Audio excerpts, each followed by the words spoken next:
guys know it is Drunken Chat, son. Hey, what's going on, everybody? This is it's Drunken Chat, son. Man, freaking just happy to be with my boy back in the freaking saddle, freaking safe and sound, man. The harsh weather and life of Las Vegas didn't kill him yet, but he's still with us. Not the baddest motherfucker, not just a good motherfucker. Sir Christopher, the motherfucking greatest. How's it going, sir? What's going on, bro? How you doing? Hey, man, just blessed to be wicked one more fucking day to drink some more freaking vodka, margaritas, and what are we drinking today? Buzzball. Costco has Buzzball, like the huge ones, the huge motherfuckers for $3.99. So I had to pick up 3 of those bitches. Whereas like you go like the ABC or regular store, they're like 18, 23 bucks. So I was happy about that shit. So yeah, man, freaking it's been good. We've been out of commission, have been with us for a little bit, so we've got some talking to do, man. Freaking, we've been talking about how technology has been changing the world and our current industry right now. You missed out on us talking about the whole diamond thing and how that's freaking shaping up, and there's been some interesting changes, but we're not going to talk about that yet. We're going to talk about motherfucking entertainment. All right, you've had some ideas that you wanted to talk about. Let's go into it. First one up, Alien motherfucking Earth. What say you, sir? Dude, I'm not gonna lie. This show's been fucking great. I'm not gonna lie to you. To be honest with you, when I was going into this show, I wasn't like thinking that it was gonna be like anything special. I was hoping that they didn't mess it up, but so far, I'm not gonna lie to you, bro. This whole show has been like pretty good every episode so far.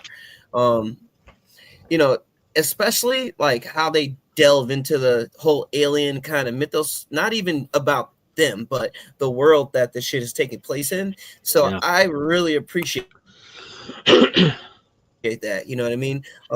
They everybody knows Weyland-Yutani, but some of these other companies that are involved are just now kind of like coming into light. We haven't really heard much about any of them, so just finding out like this at this part of the timeline, I guess you would say, in the alien mythos, I just find it dope that like how shit's set up in this alien world, right? And it's not even like it's an alien world yet. It's just like, in this whole shit, right? Yeah. These 5 companies that kind of run the world, like the government, right? But everything goes through these companies. So I found like how they're explaining all that is like really interesting. And one dude in particular, this boy Wonder, I forgot dude's name, but he's like this trillionaire kid, and he's pretty much like one of the rivaling 5 companies. So, through this shit so far, of course, if you watch the first few episodes so far, we get to meet him, and then we get introduced to these like what are they synths, or because I would think that they are the synths, right? Like they're the Siths. I'm not sure. I forget. That's a good point. Like I forget what they're, because there's cyborgs, then there's synths, right? And then there's like, shit. Yeah. I think so. I think they're synths because the other ones are synthetically adapted humans, right? So you're like human, but there's just like certain parts of you that are just like adapted, right? So like you're smarter, your eyes fucked up, you're a little bit stronger just because of a little adaptation that they added to you. So I think the human part of that episode, I think these are synths because, yeah, like you were saying, these were kids like 9 through like 12 that were kids, but they died. But then they took their minds and they put them into like these freaking robots, like these super human freaking robots and everything. So that's going to be an interesting thing going forward. Yeah, and not only that though, like, because as soon as we pretty much kick shit off, like we pick it up with one of the Weyland-Yutani ships, right? And on that ship, we get introduced to the crew for a brief moment, and then we meet this like pretty much the captain of that ship, right? I guess that's what he was supposed to be to me, right? The guy, he basically let everybody on the ship get killed, all right, and didn't, dude, that guy didn't show. And I believe, if I'm not mistaken, he's a cyborg, right? Yeah. So he didn't show any type of emotion when these people are getting just killed in front of him, and he locks himself into the control room and then locks himself into the escape pod, right? Yeah. Now, this dude within itself is, it gives me, I know you'll know the character's name that I'm thinking about, but in the first Alien movie, the synthetic or the cyborg, whatever the fuck dude was in the, I think it was like the first or second movie, but he was like a villainous, Sith or cyborg, right? That's who this dude reminds me of in this show, right? Because they've been mirroring shit from the first movie, like constantly. Like they, different aspects of the first movie, they brought it into this show and they're like kind of using it. So I love that shit because dude is like fucking creepy or whatever the fuck, like Right. I don't even want to say creepy. Dude is like cold and fucking calculated. Yeah. Well, it's exactly like you're saying. What they were going for is they were trying to focus more on the corporation side of it, right, and how that influences the decisions of the characters involved. Right. The only ones that were able to break away, right, from that linear corporation type thinking were these kids, right, which are now, when you look at them, they just look like freaking adults, right? Which were the Sims. Just like you're saying, hey, they were, you know, there's there's some callbacks to and mirroring of the first one, right? I forget what the dude thing was, it David or is it Kane? I forget which one it was, who showed up in the last Alien movie for a little bit. Yeah. But yeah, that's what they've been going for. They've been showing, like, because everybody's like, "Oh man, if it was me, I would have did this." Well, if you're the type of person that's going to go out there and freaking freeze your body up to go to sleep for freaking 6 to 10 years and everything, you're in a different freaking mind state. Yeah, no, dude, they were that mission they said was like 65 years. So they were like in cryo station because remember, Whaling Utani, what he did is he's been sending out these massive amounts of like scouter ships trying to collect all the species of aliens that there is. Yeah. And this is basically like one of those ships that they've been out for like this long ass period of time. And that Will and Utani, they don't give a fuck about you. They just want you to complete this mission. But the goal of the mission is to get all of these fucking species. So, we pick up with that team, but like as we get into all that shit and we see dude and then the ship finally crashes, then we kind of meet the other group, right? It's not even meet the other group. The other group kind of just finally get involved with the overall story of what's going on, right? But what's his name? He's like a synth. The main dude. Fuck, what's his name, man? Was he in fucking shit? What's that guy's name, dude? He's like he's a synth right now, but I can't think of the actor's name. Fuck, Talking about the black guy? No, not the black guy. Remember, it's another Sith. We meet him in the first episode when we get introduced to the girl before she gets transformed into this transhumanism. Oh, Sith. Yeah. I know who you're talking about. Yeah. And he starts to talk and explain, why not to kill the scorpion to her and shit like that, right? So, but that guy, they get introduced to like, a little bit later into the episode, but you finally start to see all these kids. They bring these kids to a crash site, which is like fucking insane because even though they're like these Siths and have these superhuman type powers, right? They're still like fucking kids at the end of the day. So when they come in like the crash site and they start to get to exploring it, you can still see the personality of these kids like coming through. Yeah, because they literally have had no life experience. Period. Yeah. Right. And all of a sudden they're thrown into this world where, hey, you're not just on freaking Earth. Now you're dealing with these freaking aliens, and maybe they've had some experience dealing with horror movies or some shit like that, but not in real life. Some shit, right? And you got people threatening them with guns and shit, but they don't know that hey, they basically can't fucking die. You can fucking try to shoot me what you want, but your body is freaking. They haven't had that type of experience, so that is amazing. I freaking love the way they're freaking going at it like that. So I think the guy you're talking about is Kirsch, right? Played by Timothy. Yeah, Timothy Oliphant. He's been in so much shit.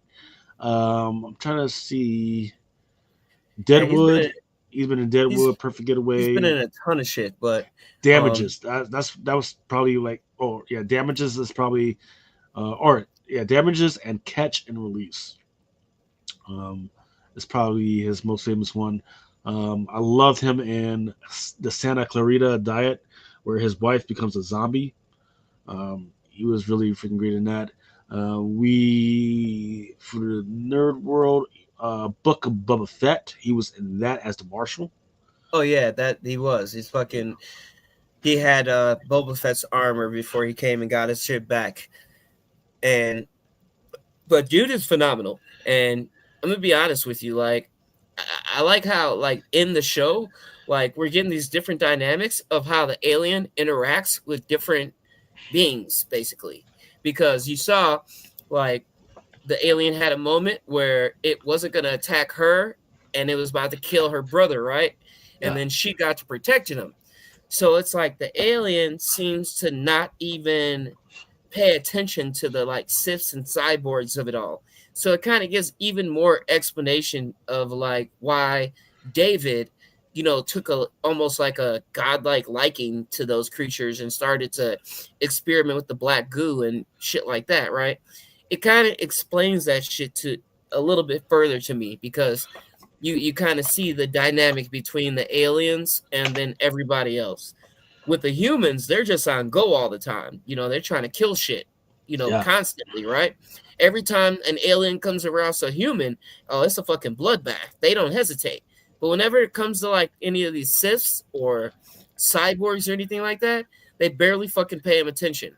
And that's why the other cyborg dude pretty much got the drop on that alien, and they kind of made that parable to some of the other shit to where the aliens have captured people, right, to use them for the face huggers, and then now finally we're seeing like an alien get trapped like that because we've never seen that shit in that way in the Alien franchise. So I thought that was dope too. So here's the interesting dynamic of this all, right? Because like you mentioned before, where the Watani is it Watani Wayland? Yeah, Watani Wayland. Because when they first set out, they were just Watani. Then they became Watani Wayland. And they were sending out like all these different freaking probes. So a lot of these different movies that we've been seeing out of the Alien franchise, they have different freaking timelines. They're all in the same freaking universe, but some of them are in different timelines, right? Yeah. And what we're looking at is like they've already known that the aliens are out there, right? So they've been preparing for this shit to freaking go down, right? It's a very big possibility that when they were started making their way towards these hybrids, they were building towards that because, look, the original lady that sent out these freaking probes, she's already dead. Yeah. Like the CEO of Watani Wayland is is it her daughter or it's like either her daughter or like her granddaughter right now. Yeah, but by now it's like her granddaughter because everybody that we've met that were like pretty much the CEOs of Weyland-Yutani, most of those people are dead in the timeline. So like the original Utani that was basically on this whole mission overall, he's been dead. That dude's been dead. Yes. So, but I like I said, I thought it was cool with these other companies too, because as the ship crashed, and then basically Boy Wonder and his company are the ones that sent the Siths or the transhumanism as people, because they're like the body of a Sith, but somehow they have the essence or kind of Yes. like the soul of the fucking people, of the Yes. kids in Yes. these synthetics. So it's like, you can see how his antics are kind of like crazy to begin with, for him to even do that shit to begin with. Like, you basically threw regular fucking kids that are 5 and 6 years old, into an adult body, and like you said before, threw them into this crazy world that now Alien exists, right? Because I'm also wondering how they're gonna play it, because the whole name of the show is Alien Earth, right? So that title gives me the vibes of, are these aliens gonna basically hatch soon? Because that's where we leave off with this week's episode. So next week we're basically looking at possibly the aliens show up for the first time again in the series, since we had the whole fiasco on the ship, right? Yeah. So yeah, it's great, man. Freaking, I think everything you're saying is absolutely freaking correct. Let's hope it freaking stays on its freaking course. They've had a wild, because nobody asked for this shit, but here we are, and it's actually freaking good. We've had a bunch of alien freaking projects out Yeah. within the last year or two. Thank goodness, right? Alien and And Predator joints. yeah, I was just about Yeah, to right. say Alien So and yeah, Predator. so good on Disney, right? They've been putting shit fucking together, right? Putting a Yeah. lot of investment in these freaking projects that they own, and they've actually been pretty freaking good. So And here's the good part is, hey, they've been doing really good. The bad part is they're going to go, oh, that's what everybody really wants, and they're probably going to start investing a lot more into a lot of these monster freaking sci-fi joints from the freaking 80s, which is yeah. going to be interesting. Like, And Lucas, yeah, since we have it on the screen too, I wanted to mention, for the last 3 weeks, I know you've probably been paying attention, but on FOC, we've been having some books for basically for the first time from Ignition Press, right? And all the Ignition Press stories, most of them, the synopsis says in there that they're going to be some type of shows on FX. So yeah. if they keep up this energy, those shows are probably going to show up on Disney Plus, right? Because Oh they'll yeah, be on Hulu, right? yeah. So that's where it starts to get interesting, because I know for a fact that Disney has been making a lot more money in selling the licenses to stuff and not having to produce stuff, right?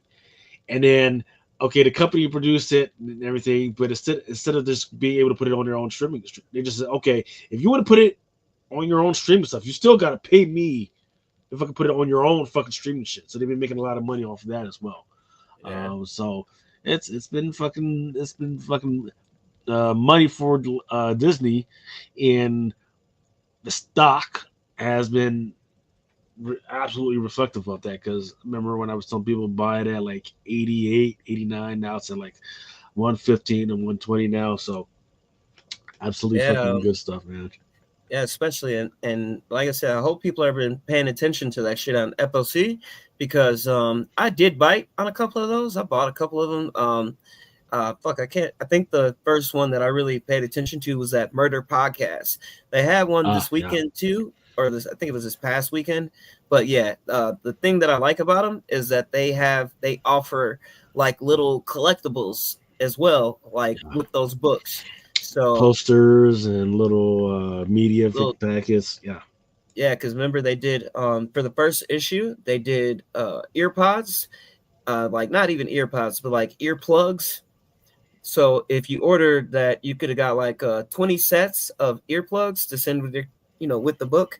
And then the second one is a resort key card. And then I even saw on another book, I think it was Beauty, but they were doing that with fucking condoms, and another one with a fucking hair comb. So I Okay, wonder if that fucking shit's weird. gonna pop, That's weird. So if I was them, and especially if it's something like the Murder Podcast, what I would have did was I would have partnered up with this one company. One company does is they give you they sell a folder, right? Like it's like a murder case folder, and everything that's inside that murder case folder is supposed to help you try and solve the fucking case, right? So it would be brilliant if you had this fucking comic book and you've also got this folder, right? So you can just look at the comic book, look at the folder, right? And then you're going through the fucking shit. And then also, you should be able to listen to the Murder Podcast comic book online or something. So you can hear somebody freaking talking about that shit and you're going through the folder and everything. So that by the time you get to issue 4 or issue 5, man, you're fucking totally in it. You just can't wait till the next week or to the next fucking podcast, man. But yeah, what the fuck? you know, and you know what's so crazy is that publishing group, they're kind of small because they're just getting started. So you know, I wouldn't hesitate to reach in and try to reach out to those guys, and because I know I got a couple of them on the Instagram, but you can reach out to those guys and give them some type of idea like that and see if they actually do it. Because I wouldn't mind seeing a fucking I wouldn't mind listening to a podcast about that. Yeah. Oh, you did have some other joints in here. Like, yeah, I just threw some extra slides up on each one just in case, you know, people get bored looking at the same picture, you know. Yeah, there's Morrow, and then the one in the middle there is Kirsch, Wendy, and oh, I think they call them the Lost Boys for the other ones. Yeah, because they're supposed to all reflect Peter Pan names, so. Yeah. All right. Next up, this Peacemaker 2. Yeah. You been keeping up with it? I was not a fan of the whole orgy scene. Not needed. Not needed at all, man. Like, hey, I agree. Dongs galore. Fuck. I thought it was funny as shit though, because you know, like how many shows do you know that actually are ballsy enough to do some shit like that so that people can see? Because honestly, when I think of Peacemaker, especially after season 1, right, I can imagine him having a fucking orgy like that, you know? Yeah, I understand. Like, there's this corner of us and our fandom, right? Like, oh, this is new thing, but there's too many shows now. Too many shows when you got weird orgies, man. Even like kids, there's a show. I forget the name of the show that's for like supposed to be for kids, and they had a fucking weird orgies and weird girls doing weird shit, man. So it's like it's all fucking played out. It's just like the pushing back of the fucking boundary line for no fucking reason. It had like nothing to do with the fucking story. Like I thought maybe they were gonna go with something into it when he had like the dude show up and he was like, "I'm your best friend and you didn't invite me to the fucking orgy." No, I was like, oh, okay, yeah, I would definitely be pissed off. I couldn't fuck with you after that. But after that, it was like, oh, it's just another thing. Nah. So, nah. Yeah, dude. But I'm not gonna lie though, this show altogether has been fucking great, dude. I've been loving this just because it gives us like a different vibe other than the kind of constant MCU vibe, right? It kind of makes it's like that, but it's more of an adult version of it. You know what I mean? Like that's the vibes that I get from it. So I also like episode 1 was hilarious when, or was it 2? I can't remember which one it was, but whichever one, the one where we sit down and Peacemaker goes in that was episode 1 when he goes in to like pretty much audition for the Justice Gang. And he can hear them, you know, and basically everybody that sat on that side of the glass could hear what they were saying. So, I mean, that shit was golden. Like, you know, talking about girl in their camel toe, that shit was hilarious. Yeah. I definitely loved. Well, the best part was White Bunny, man. Fucking loved her being there. Unfortunately, that was just like it was a quick and that's it. No, bring back White Bunny. Bring back White Bunny. White Bunny should have been at least at the fucking orgy. If they would have had White Bunny at the fucking orgy, then I'm like, yes, okay, now I'm in. But I love the whole portal thing because now you're talking about now you've brought back the whole thing about the multiverse to a point that it actually makes sense. Got me wondering like who that fucking alien guy is. You got me wondering what's going on with the other multiverse world where Peacemaker is like the dude. It's good, man. It's got me asking a lot of questions, wondering like what the fuck is going on with a whole bunch of stuff. Yeah. What the fuck? And I thought it was funny.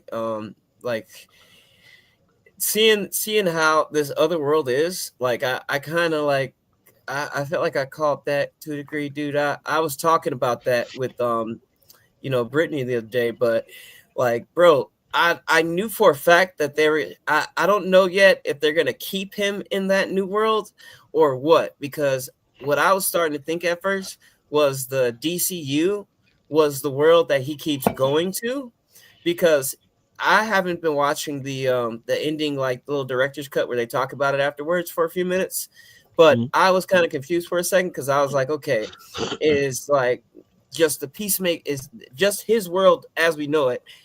That is now all canon to the DCU, because remember, they even switched the ending scene of season 1 where you had Superman and Aquaman and the Flash and shit show up. At the end of it now, you have the Justice Gang show up, right? So I liked how they cleaned that up, because that shit was about to have me confused. I didn't know how they were going to do that, because, we had Peacemaker in Superman and he was, on the TV show and all that. But I was just wondering, like, how are they going to make that part make sense where in reality, Peacemaker started off in this fucking tied to the Snyderverse, right? Yeah. And they had us thinking that it was a part of the Snyderverse. So I was wondering how they were going to transition it into the DCU. So I kind of feel like with that little team swap right there, it's almost like that's how he cleaned it up. And they didn't even really explain it to me. They just kind of switched that scene out with the Justice Gang, and bam, they're in the DCU now. Yeah, because look, it looks like that's exactly what they're trying to do with the X-Men. Just have some weird multiverse shit, and then boom, okay, yeah, they were there all the time. They were just in a fucking different universe. You just didn't know. Like, oh, come on. But look, I'm fine with it. Just make sure that it fucking counts for something, and that you're just not bringing this guy in for like whatever, right? Yeah. Because at first I thought it was going to be the world where all the shit is going good in. I thought that was going to be the DCU, and I thought he was going to trade places with that Peacemaker. So it would have made sense, because it would have been like, okay, so now the Peacemaker that we heard in Superman and saw, that wasn't our fucking Peacemaker. But the way shit's explained now, I mean, that was our Peacemaker, but they should have did it the other way, where, he fucking replaces this Peacemaker in this world. That shit would have made a lot more sense, and it would have been a lot, more of a creative than just fucking switching that scene out. Yeah. Yeah, but here we are, so we'll see how this freaking goes, man. What else we got? I just wanted to comment on how motherfucking funny this guy is right here. I forgot his name, but dude, the black guy, dude, he's hilarious, bro. And the whole bird syndrome shit, dude, that had me dying laughing, bro. And get to the next slide, bro, because we gotta give somebody homage real quick. Not this one, fuck this one. We could skip this. Here we go, right here, bro. Eagly, motherfucking star of the show, bro. I swear, dude. When he saved the house pretty much and saved the portal, dude, I couldn't be happier that they gave Eagly a spot like that. Tore a motherfucking bitch's eye out. Like it was a nothing. Right? Man, he messed the whole team up. Whole team up, yeah. Well, because I think like only one of those guys was actually an actual assault guy, right? Because you had one guy that was I'm going to break into your house thing, right? He was the lockpicker. The other guy was the guy that's supposed to be scanning for the portal energy. The other two people were outside, like they were like maybe like Encino Man. He was like maybe an assault guy, but he was like outside doing security. And the other guy was the normal black guy, right? He was just like an office bitch, right? So yeah, they got fucked up, right? You went to do an assault without assault guys. Yeah, fuck. you got fucked up. Hey, and when he got out the truck, and they all got out the truck, and he started naming them, and man, that's just some funny shit. Titties, you to the front. I love that shit. I was just like, oh, yeah.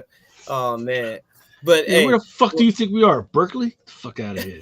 Oh, when he started talking about the funniest line after Eagly fucked them all up, right?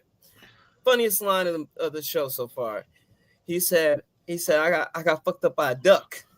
I just couldn't stop laughing at that shit, bro. Because good he's, stuff, man.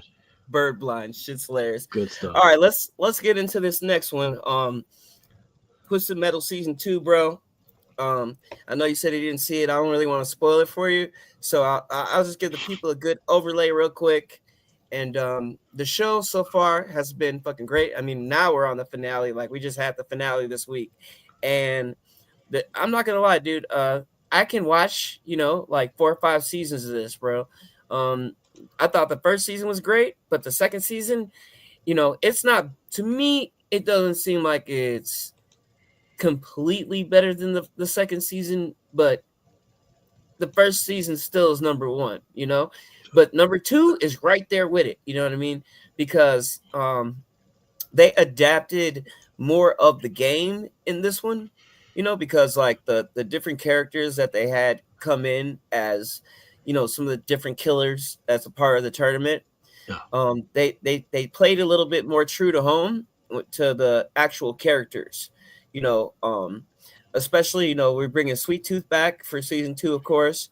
And in this one, we actually finally meet Calypso. Now, back in the games, that character was like a big deal. And I think I got a slide of him up there. I think it might be like the second, third one, because I know I got the group of everybody up there next. But yes, there we go. Calypso, dude.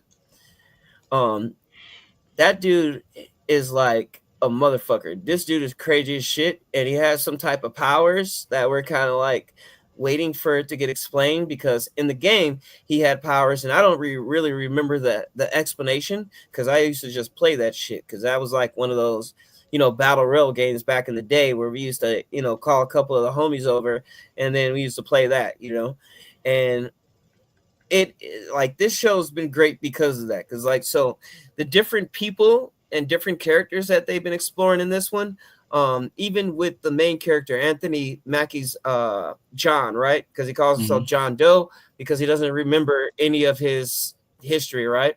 Well, in this one, you get a reunion between he and his sister. Now, I'm not going to spoil what happens between all that, but it was good, and I enjoyed that part because she actually played another role actually in the show later on. But overall, this was a good show. Like Calypso, I hope that in maybe season 3, because in season 3 we're supposed to go and pretty much chase down Calypso and kill him.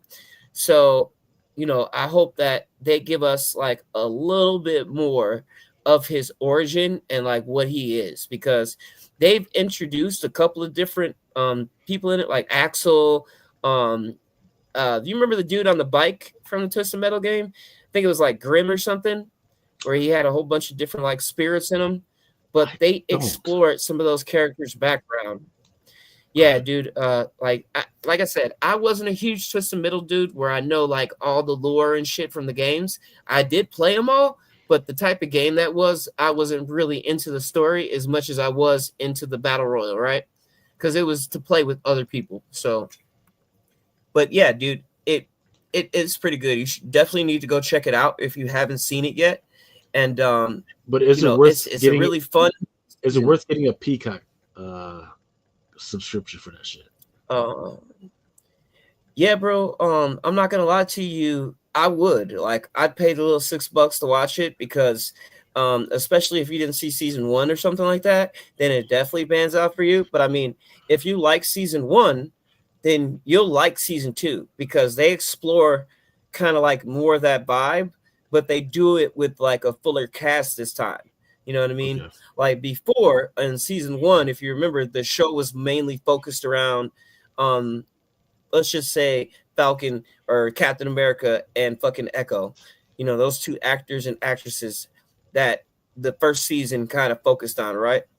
And in season 2, we get kind of like a more rounded cast of characters, right?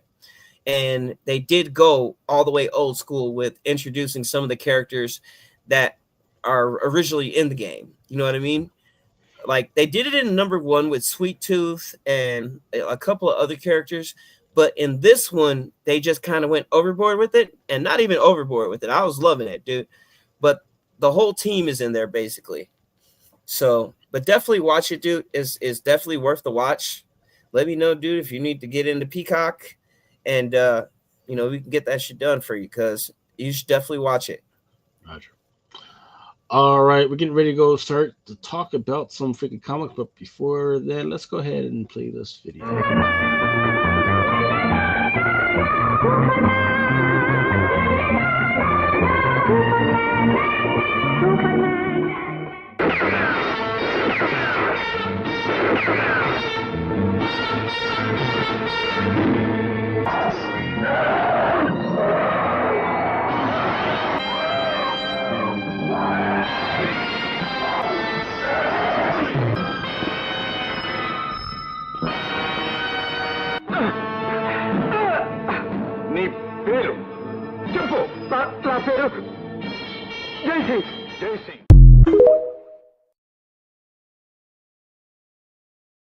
All right, I don't know what the fuck that was, but hey, it's for the Cthulhu. All right, let's go ahead and get into starting with some of the lunar distribution joints. This is on the, once again, if you guys want to see what's on the FOC for Lunar, all you got to do is go to lunardistribution.com, and most of them are on there. Absolute Martian first up is Absolute Martian Manhunter number 6 is first up. I didn't really see any covers that were interesting, but then we're back on to Absolute Wonder Woman number 11. Some people will definitely love this cover A, Hayden Sherman. Looks like she just had a bad day, freaking blood squirted all over her. But then there's kind of like a splice of negative color going on with that one. Kind of interesting. I kind of like it, man. Probably should have leaned into more of the clay sculpture thing, and like just like the little vase clay thing, because that's what the brown color that they're going for. So it's kind of hard to determine that, but I kind of like it. Essentially, how much? $4.99 though? No, I don't like that. Derek Chu, $5.99, man. Love it. I like the way that they are leaning into more of these manga swords going forward. I like the fact that Derek Chu did really great with the freaking armor. The face is absolutely fucking perfect, right? That's baby mama right there. That ain't going on. That's baby mama. I freaking absolutely love it. But $5.99, that's a little freaking steep though. And then there's a cover C by Gerald Perel. Don't know what's going on here. Very abstract here. Face is very, very undefined. Should have probably spent more time on the face than all that other stuff that's going on in the background. And Action Comics number 23 has got a bunch of facsimiles, regular and foil. Benjamin number 3 is coming out. I don't think I've heard anybody talk about that one. Yeah, and they got a version to that too, which is pretty cool. Biker Mice from Smars number 3 by Edu Souza. And there's a Ken Marion B cover. Looks pretty freaking crazy. Yeah, that's actually pretty sick. Blue Palo Verde number 3. Children of Phoenix hardcovers are coming out. Conan the Barbarian. There's a Dan Panosian Virgin foil for issue number 22. It's going to be $13.99. $13.99. But you know what? I'll allow it, because I'd rather have that than trying to fuck around with these qualifiers. Does this? Hold on. This came out already. This came out on fucking Wednesday. The regular might have come out, but this one is the version foil. Oh. Yeah, I was just looking because it said end store date 8/27, and I remember it. Oh, hold on. But yeah, No, that excuse me. That's stuff new came release. out. Yeah, Oh, there you excuse go. me. Here we go.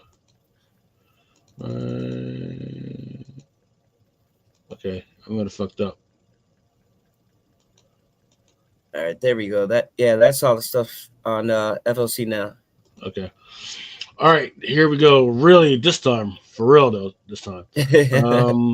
Image has Void Rivals issue number 23. There's a Lorenzo de Felici 399. And I do like this 1 in 10, Martin Morazzo and Patricio Del Peixe.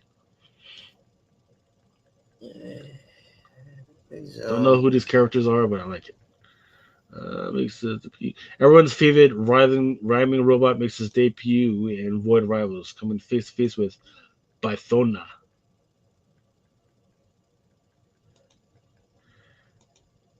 And then there's a 1 in 25 for Andrea De Dominicis.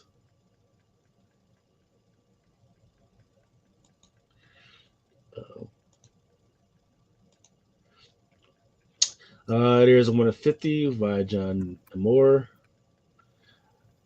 EC Stories has Wally Wood's expanded edition, artist editions. This one's a hardcover, direct market exclusive. Got the dinosaur fucking that shit all up. God damn. Yeah, there's a Death Rage coming out. It's I think it's on this FLC. What the fuck is this? Wildwood's EC Stories Expanded Edition, Artist Edition, hardcover, Wildwood cover. And that one's $195.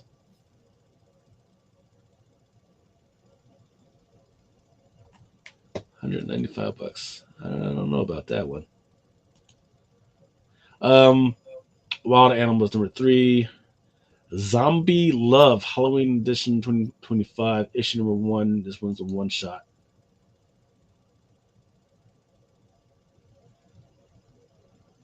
Okay. How much is it? $5.99. See now you're fucking around. All right. Everybody loves Street Fighter. This one is the 2025 Street Fighter and Friends Swimsuit Edition, special number 1.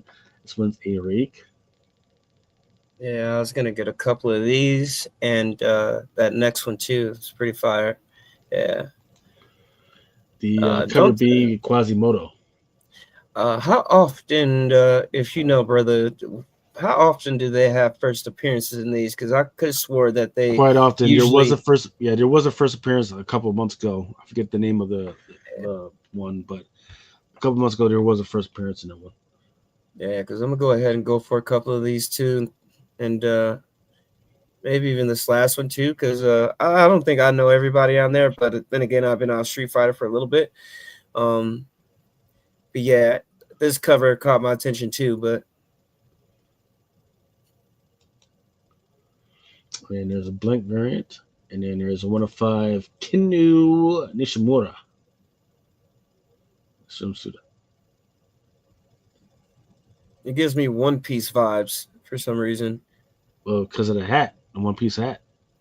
Yeah, that and just the background, just it feels like some pirate shit is going on or something. Especially with Zhang Li over there in a striped red and white outfit, looking like a big ass cat and cane. So yeah, this one is a must-have. Absolute Superman is on its 6th printing. Absolute Wonder Woman number 12, cover A, Hayden Sherman. I do like this Mirka Andolfo for number 12 though. Yeah, I like that too.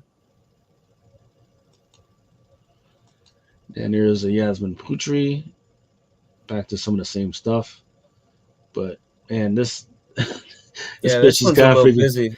Yeah, she's got zombies and skeletons on a fucking leash. Yeah. Now, don't get me wrong. I love me some Yasmin Putri. I fell in love with her all the way back on, I think it was Spider-Gwen number 3, 1 in 25. But that one just too busy for me. This one is same kind of vibe, but with dragons. This one is by Mateus Menahini, though. $5.99 cover price. Yeah. Fucking DC, man. Although I've seen some of the other books jump up to that $5.99 price too. There was well, I'll just mention it once I see it. There you go. Archie, that yeah. Yeah, Archie facsimile number 7, Betty and Veronica number 75, Bob White and Dan DiCarlo retro art. Fire, dude. I'm definitely gonna get a few of these for the store, but that's fire. I did that Sabrina the Teenage Witch that drops next week too. I was really digging those. And let me see that retro cover too, real quick. The main cover. Okay, so here's the main cover. Yeah, that also looks good, dude. I've been feeling these little retro vibes they've been doing. So I don't know, dude. I got that Sabrina the Teenage Witch shit in hand. The retro, I think it was by Dan Parent. And it's dope, but I like these covers. So, but keep an eye on them because I've been seeing a couple other people like, at least liking the covers. So, Armor number 6, $4.99, man.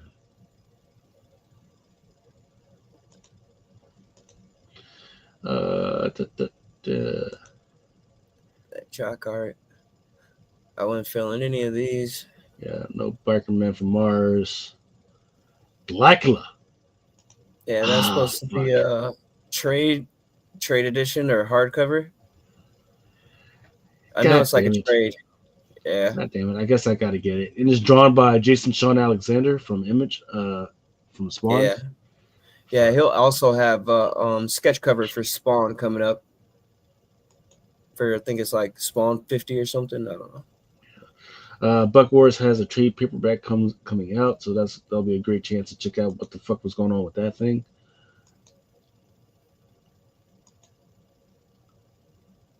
Conan the Barbarian stuff. Go back to that to the left because we're gonna get to those too. But that main cover right there, yes, sir. Jonathan Definitely And just as a reminder to the people, this is that book. Whenever you saw that CGC created slab that looks like a steak is being stabbed through the slab, that's this book. So they just started a new run of it, and this is issue 3. So I thought this one was just amazing. I definitely grabbed a couple already, and then I think it's like the last 2 covers, not the cover B. I don't really feel the cover B, but the other 2 are also fire. But this is fucking dope. That's crazy. Man, I keep forgetting, man. So I was just in my LCS on Friday. No, it was Thursday, and they still had issue number 1 just sitting up there, man. Yeah, I should have fucking grabbed it.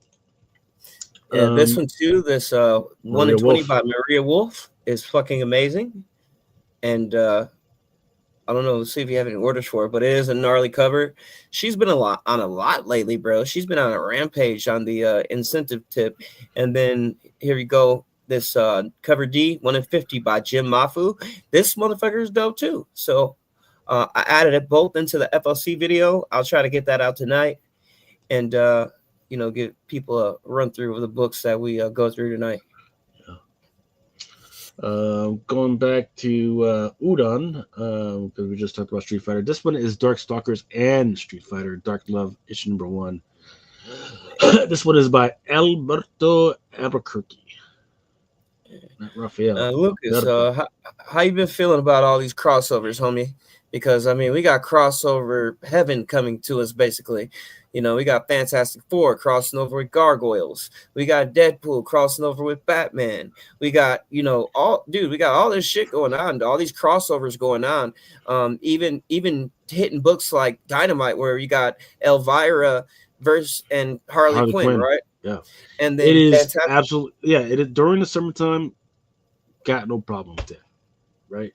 Because you want to have something to bring in the kids, bring in everybody to have like a reason to go, something that's different, right? It's during the summertime. That is the time to experiment. But look, September is tomorrow, right? It's time to get back to the fucking basics, right? And to put in that work. We should not be having this stuff, the Darkstalker Street Fighter, coming out in September. Yeah. It's a lot. Hey, dude, I feel you, but you know what? I'm not gonna lie to you. I'm always gonna use that Fantastic Four gargoyles to bring in new readers, right? So Ain't they gonna can read that test shit. out. Ain't gonna Yeah, read that shit. dude, I got a few friends that they're not heavy comic book fans, right? But if I, tell them, hey, check this out, just on some fun loving shit like that, they'll read it, bro. Like, next thing they'll be buying the whole run. But I feel you though, bro. I agree.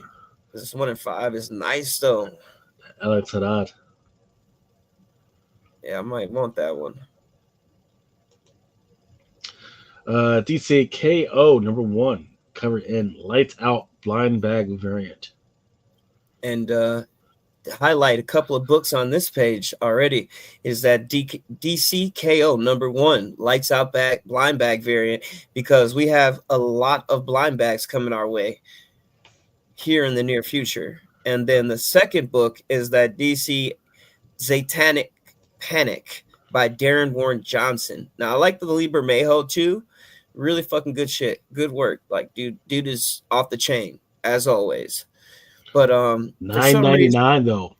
yeah, no, I $9.99. saw that, and it's for a one shot. But this Dan Warren Johnson, though, I saw people filling their Plastic Man lately, and that one might be a go. People might go ahead and snatch one of these, but only one, but still, because I got one more cover on that book. Yeah, right there. Now that's the one I want. The Sean Rico. Yeah, fucking dope, man. Like $9.99 for every single one, though. Jesus. Yeah, dude, that is insane. And then you got all these Dead Samurai second printings coming up, and Bill Sienkiewicz on the covers. These are dope, bro. I've actually sent these to a couple of people. I think especially issue 3, because the #1 second printing, this one had 3 different types of variants to it. So you got a version, and then I think it was a signed version or something. Yeah. It was second print 1 in 25 by Wilton Santos. Yeah, I was feeling this one too. But there's one in particular coming up that I really like. Yeah, Bill Sienkiewicz. That's pretty dope. Looks like dude had his head chopped off, so he's got to use his fucking teeth. Yeah. People miss that shit. Yeah, your hand chopped off, but good. Look, bitch, somebody's got to live to tell the story. Fuck that. This one's second print. Tim Vigil. Woo! Yeah, he just pieced them out. But I think this is what I'm talking about. Yeah, right there, dude. That Mike Mayhew is fire. Still got this Bill Sienkiewicz. Yeah, I like the Sienkiewicz, but I just felt like I feel like people like that cover. This right here, this Mike Mayhew. Yeah. I wouldn't be surprised if it sells. Because looks like I'm gonna have to go back to issue #1, the first print, and find that bitch. Because Blake is trying to do something. The only catch though is that these are $5.99, and I think that version is like a 1 in 15. So we're talking $45, fucking $90 for this fucking book. $90, bro. I understand, however, I've always told people that some of the stuff comes out in different genre waves, right? You got your kaiju wave, you got your fucking vampire wave, and there will be a zombie wave, right? Where people will come back to this shit, because we haven't had a really good fucking zombie movie or thing in a minute, right? So yeah, we actually have Marvel Zombies coming out later September. Yeah. So 115. And we did have a book coming up this week, if I'm not mistaken. Everything Dead and Dying. So I want to see how that does too. Detective Comics 1101 Gabriel Delgado. $5.99 on that one. Does it look like his work is a little bit softer? Like he has a softer approach on this one? Yeah. Look, I don't think he's putting as much detail into it like he used to, because it's just not worth it. Because people haven't been paying attention to his stuff, and which is fair all around for both sides, because he's lost the ability to put context into his stuff. I mean, look, the art is absolutely fantastic. You can see he's absolutely a fucking master. It's just that without context, it's like, eh. This one is a 125 for Stephanie Hans. I don't quite see the vision though. I'm not sure what she was going for. I mean, it's beautiful. I'm not sure what she was going for. 8 Billion Genies, trade paperbacks. Endless Night #4, Escape #1, second print. Looks like a teddy bear that shoots people, I guess.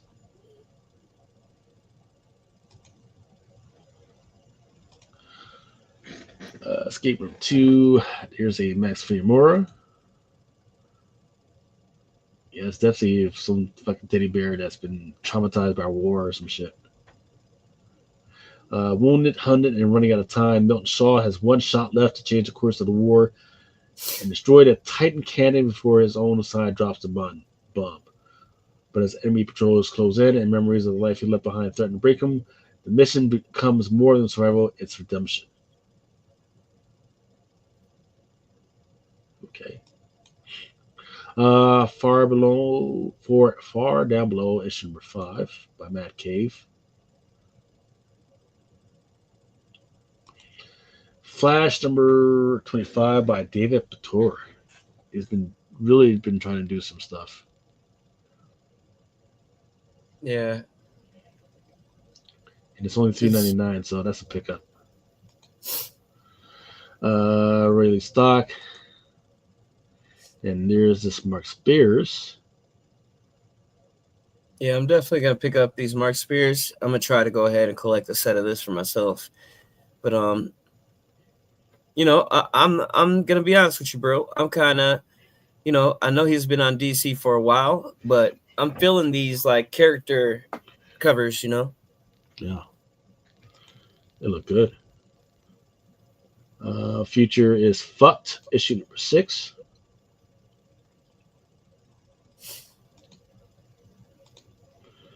Gehenna Naked.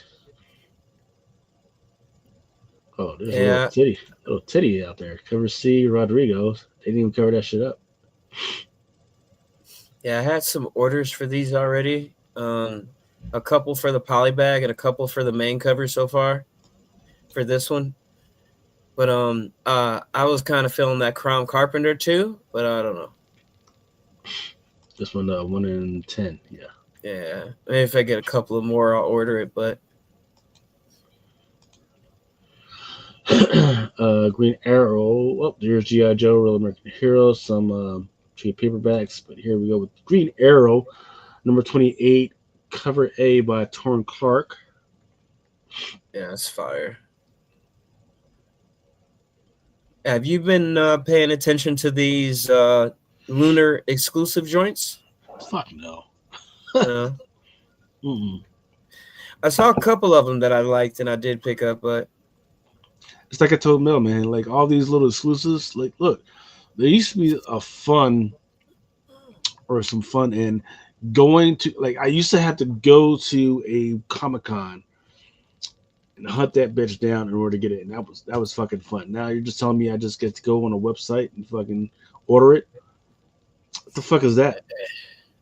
Yeah, man. Hey, they've been doing it with all these exclusives for all this time. So, but I'm gonna be honest with you. I kind of think that I've been grabbing a couple of these just because I got a feeling that I don't know, they might have been just only lunar distribution. So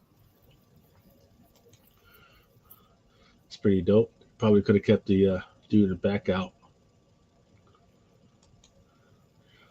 And then there's a cover B for Green Lantern #27 by Aaron Barling.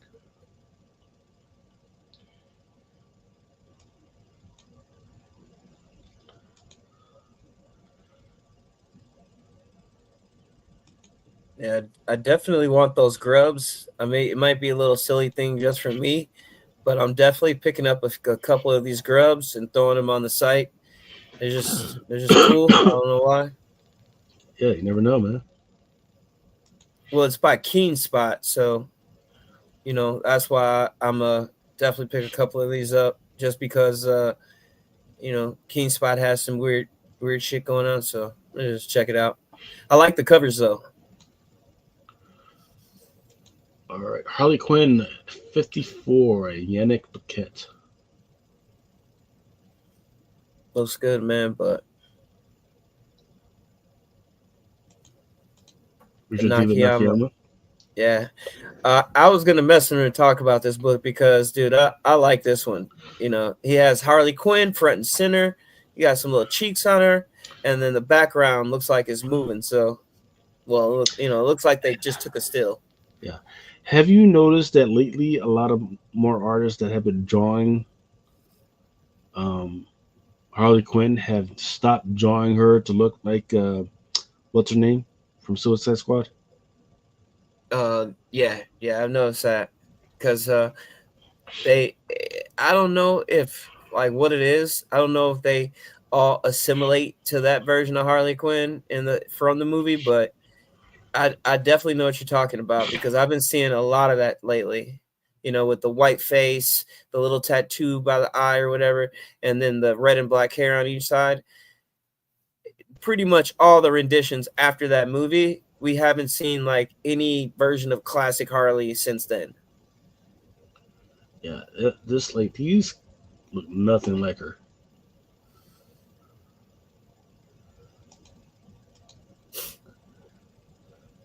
I like that too, but Gabrielle Delano.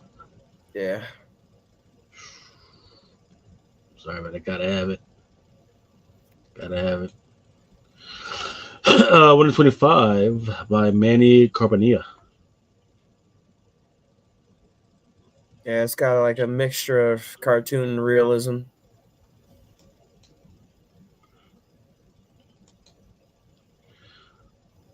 What the fuck is this? Haunted Box.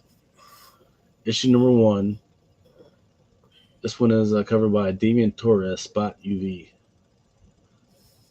Yeah, I was looking at these two, but I think that they're like size Box. of distillery books or something, because it just looks really big to me. And I think when I You saw the know what I messenger think this mist, is? yeah, it's No, hold up. what. This is got to be Hellraiser. Because I'm looking at the fucking solicit. It says this says it's by Iron Age, but it says the Haunted Box, and that first appearance of the Blood Queen, a demon trickster who delivers the Haunted Box. But each character has to decide whether or not to set the box as promised, or whether or not to pay the box at each price. And that lady literally looks like one of the characters from Hellraiser 2, or was it Hellraiser 1? Might be Hellraiser 1. Um, You talking where about the Xenobites? Well, no. So the characters in the back look like Xenobites, but there is this one. It's still traumatizing to this day, where there was this wife who was a cheater, right? She was cheating on this dude with the husband's brother, but the brother was dead, right? So she was trying to bring back the dead brother, right, without the dude knowing, through the box, through the Hellraiser box. In order to do it, the price was is that she had to kill people and let the box like drink the blood, and then slowly but surely the dude would get back a corporal body, right? Um, and then when the dude finally had a body, he still didn't have skin, but he still had, like everything else, like the freaking veins and all that stuff. And that's the thing on the on this cover right there. That looks like what dude looks like. So I think that's what they're going for. They're going for a Hellraiser type vibe. If this is not actually supposed to be a Hellraiser. If you're talking about everything else, you're talking about a box and there's a price to pay. That's Hellraiser. Yeah, it is. But they got a yellow version of this too that I put up there too. And then they also have that collector variant box set edition, but What the fuck? What the fuck is this goddamn bear? What the fuck? Yeah, here's the yellow version. The skin on unlock. The only thing that sucks about these is that magazine size. They're just so hard to, store for a lot of people, man. Yeah. Um, Oh yeah, there's a cover D Ryan Brown. Ryan Brown. What? Hold up. and the Ryan Brownie, not like the Ryan Brown we know. That's the Ryan Brownie dude.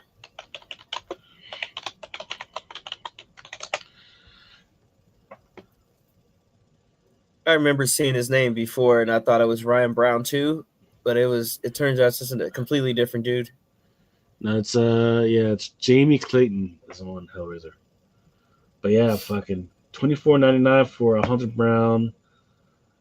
But why would you have what the fuck are they thinking? So I'm gonna buy this $24.99 fucking collector's variant box, but I'm just getting the regular cover A and some bullshit. Okay. Yeah, premium die cut, whatever, but didn't seem like it was worth it. But I don't have any orders for it. Heat Seeker, Kendrick Lim, Lara, and then there's a new poly bag. Then there's a cosplay variant, and then there's another new poly bag by Kendrick Lim. Now they get see. Then we just get into that. There we go, bullshit. dude. That Luis Arroyo, that motherfucker is beautiful. I love it, dude. That one, and there's another one too. There, and that's besides the. These are the other covers on the Shubina or Saveta Shubina. And this one right here, this is fire too. Augustina Alozio. Yeah, fire, man.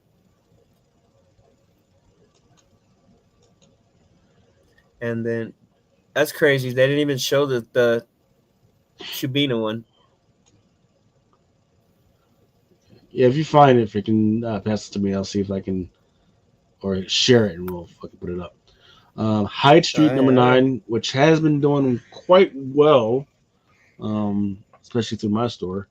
Here's a cover A by Evan Reese and Danny Mickey. And then here's people have been picking those up. Yeah.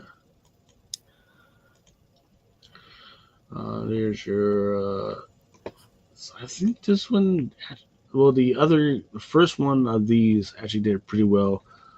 But this one is the Creature Crisp 1 in 20, Brad Anderson and Rob Lay. Yeah, it's a good set to collect. I Tyrant issue number 3 from Image.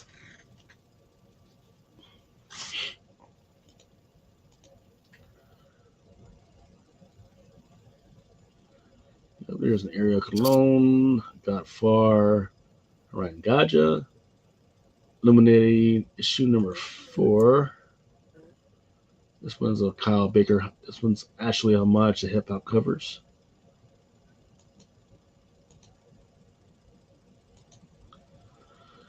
Immortal Legend, Batman number 2. And I would suggest people to check out this Immortal Legend of Batman because from what I'm hearing, all my friends that have shops and stuff like that, they said that this issue 1 sold out for them. So in the first hour that they opened up, and he said he ordered a decent amount. So apparently a lot of people is feeling issue 1.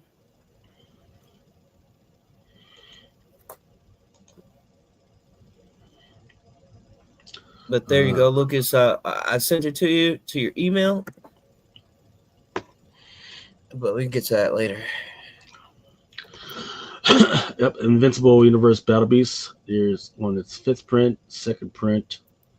There's a 2nd print for issue number 2. Yeah, so good. That's so good, dude.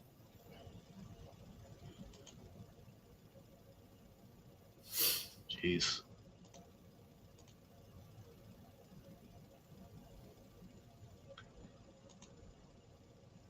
And there's that Judge Death mega special I was talking about. I guess the character that is Judge Death. I'm not very familiar with all the Judge Dredd like mythos, but when I saw this cover, I thought it was fire. So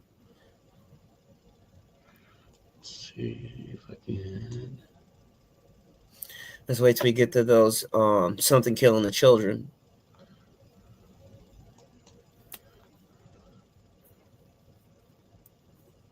That's not that good. All right. Justice League number 11. This one is a cover B by Nathan Zerdy.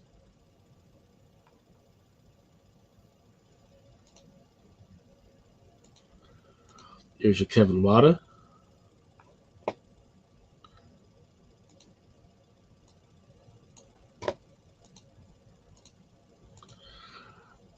And here's a cover D by Hamari with Superman, Batman, and Wonder Woman on the cover.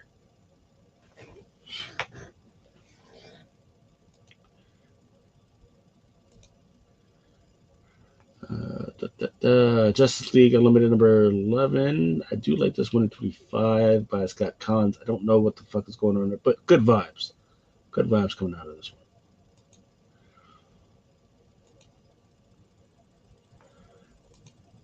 My goodness, Karma. And this one's a trade paperback. They're really trying to get you to buy that shit. Yeah, they are.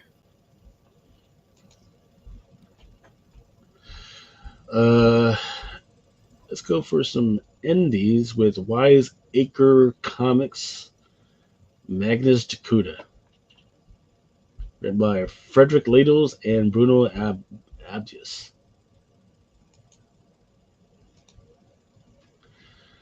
Here we go. Mark Spears' Monsters. The Monsters and the Wolf, number 1. Blind Bag by Mark Spears. Now, in these, let's go ahead and read the synopsis on this one. So, from the creator of the hit series Mark Spears' Monsters, this new prequel miniseries written and illustrated by Mark Spears in a desperate attempt to find a cure to the werewolf curse that haunts him, Clint Abbott's journey leads him to the bitter cold of the Arctic. Through the snow and the ice, he senses something is stalking him, but not everything is as it seems. Note, cover A is a blind bag, randomly packed with one or more of 75 exclusive cover variants by Mark Spears, many of the incredibly rare. So there's a King Spot Publications, a cover, a one cardstock, blah, blah, blah, blah, blah, blah. So yeah, we got a 1 in 138, a 1 in 1 in 29. We have a chrome foil, a 1 in 420. We have, let's see, 1 in 1,000 black and white. Then we have some glow in the dark 1 in 1,000s, and then a trick cover, which is a 1 in 46. But that actually has sections of each of those. So example, for the 1 in 29 covers 8-2 through 830 will be a 1 in 29. So they have these sectioned off, but I don't know. What do you think?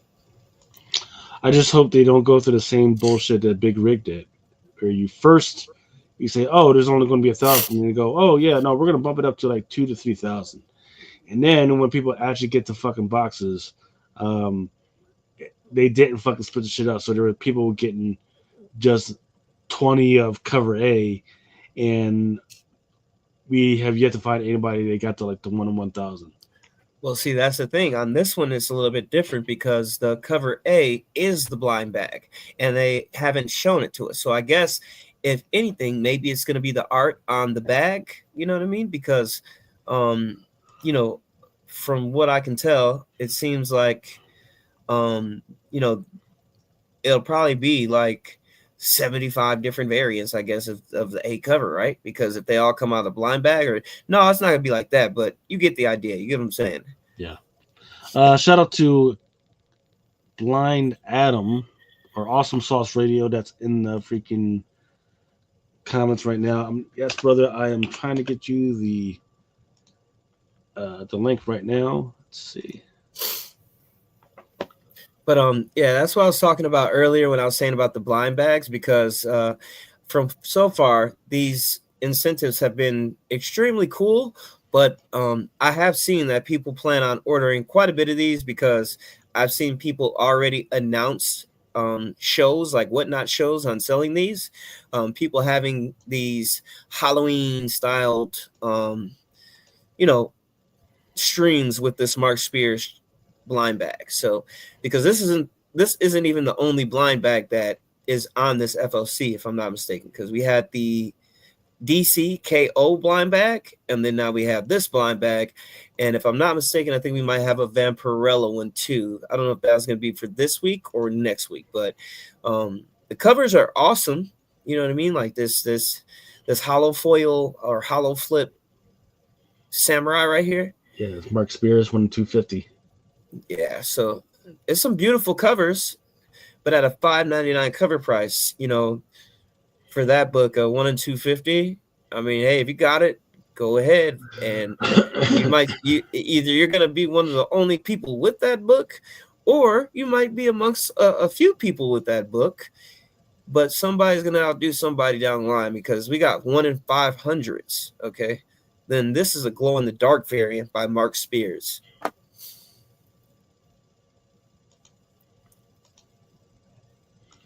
And then there's your 1/1000.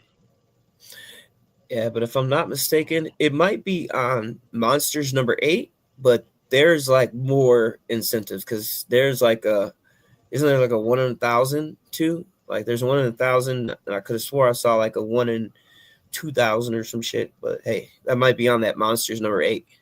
Yeah, if it is, it's not listed here. Going on to Monstrous number 60.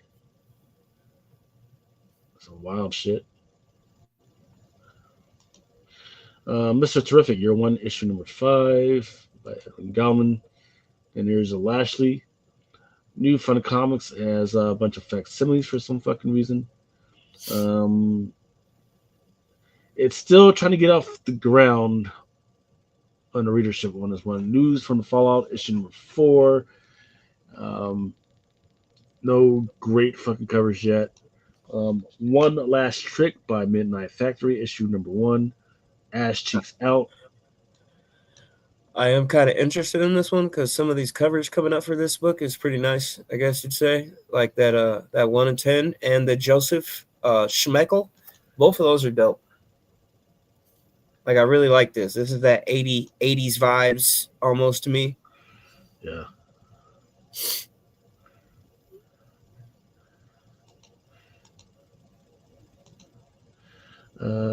The Pale Knight issue number 5. Peacemaker Presents. That's going to be the trade paperback. Phantom number 1 for some fucking reason. Yeah, it's a lot of those. Prodigal Son issue number 3, second print. Rick and Morty issue number Rick and Morty versus the Universe issue number 3. It's pretty dope as this 1 in 10 flops interlocking variant.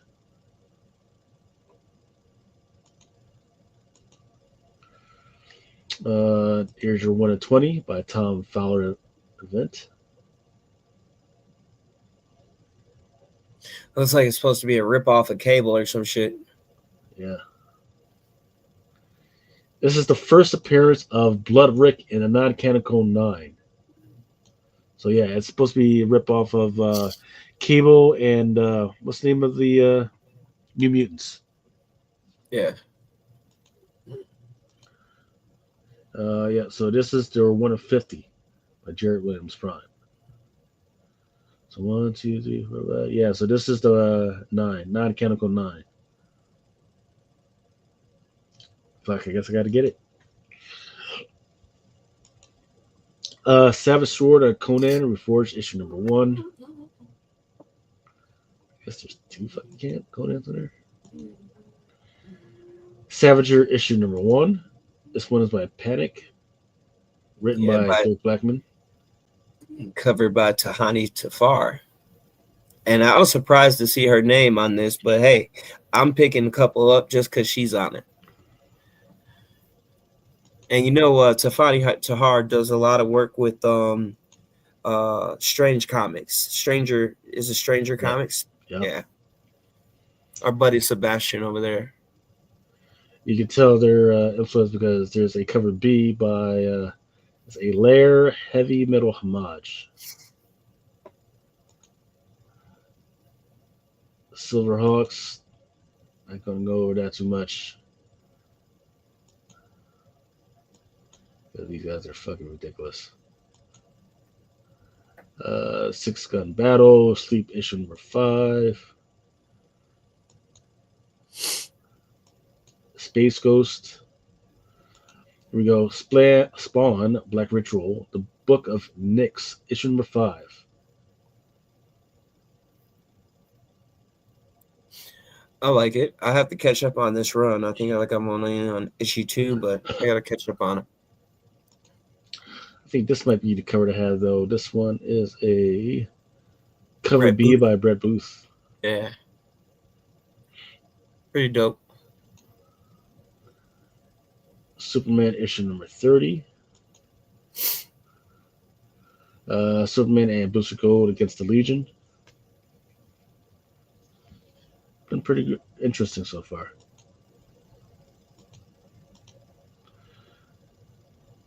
Yeah, issue number 30. There's your Ariel Olivetti, Claudio Castellina. And then for the Goyles, there's a pumpkin spicy cardstock variant.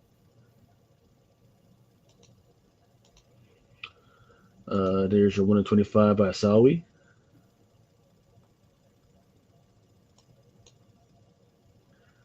There's a Dan Moore spot foil.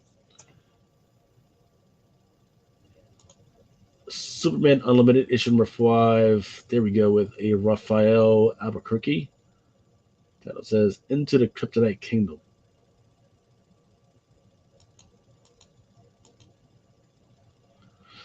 And the cover that I know people will definitely want to pick up is the Mark Spears cardstock variant issue or cover C. With crypto. Yep. Yeah, I'm gonna pick up all these, dude. This is a nice little set.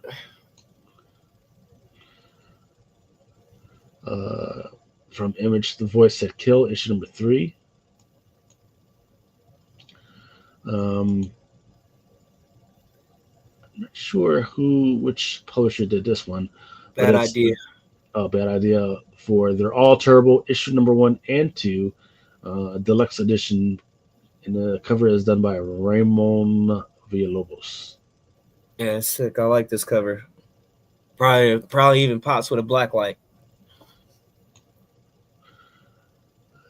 There's a 1 in 20 by Joe Quinones. Or Quinones.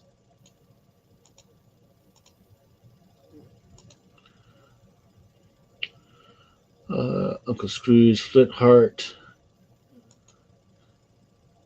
Undiscovered, Universal Monsters, The Invisible Man, issue number 2.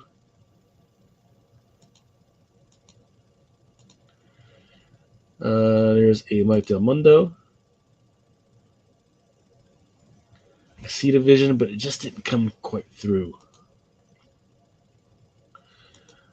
This one is a little bit better. This 1 in 50 Matthew Roberts, but it's not 1 in 50 material to me.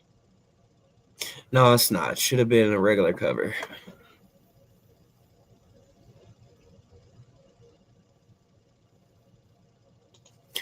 But hey, you got James Tynion on the writing, so there you go.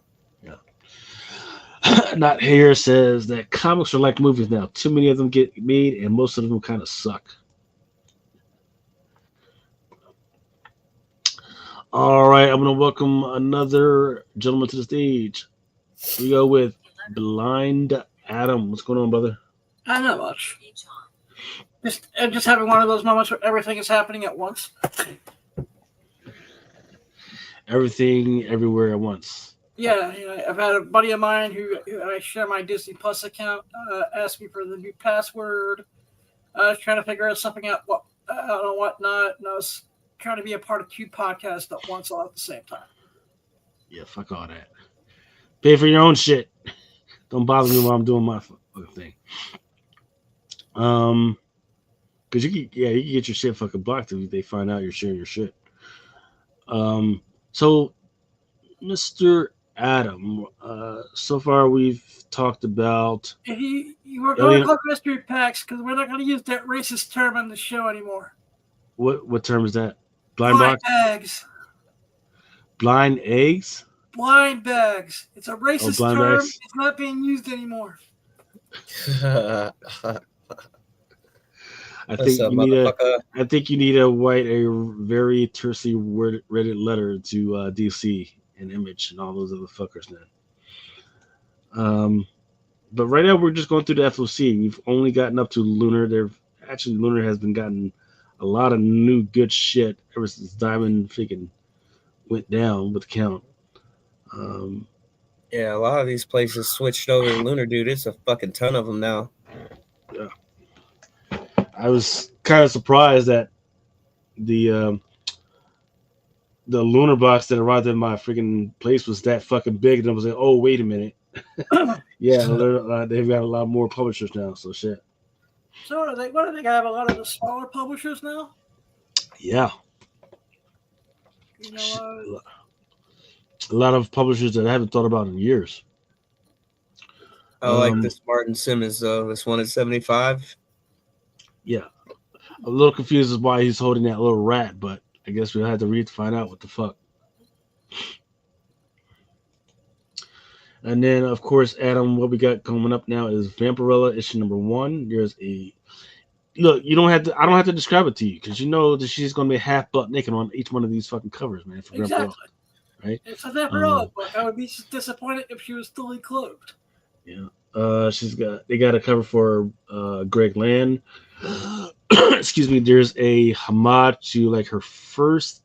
I don't want to say it's her first appearance, but like her first cover or her first magazine cover or whatever. I don't know why they keep printing that shit out, and there's also a Selena variant, a cosplay variant, which is very disappointing because the girl still has a bunch of clothes on. 110, black and whites. Okay. Up next is a cover A by Image for a book called Viking Moon, written by Joe Perrett. Cover art on this one is pretty decent, man. It's done by Marcelo Frusin. It's a miniseries premiere. Set in 1000 BC, Leif Erikson establishes a Viking settlement in Vinland. It's a strange world of plenty but populated by indigenous people and something else, something unnatural. 20 years after the original expedition ended in disaster, a new attempt to settle this wilderness made. Ulf and his hardened tribe of Vikings soon discovered that the whisper of creatures who are both human and beast are not primitive legend, but death brings reality. So it looks like it's Vikings versus werewolves in this book. Yeah, it is. It's. I saw the spread on it a couple of weeks ago, and it does look pretty good. I was curious about it.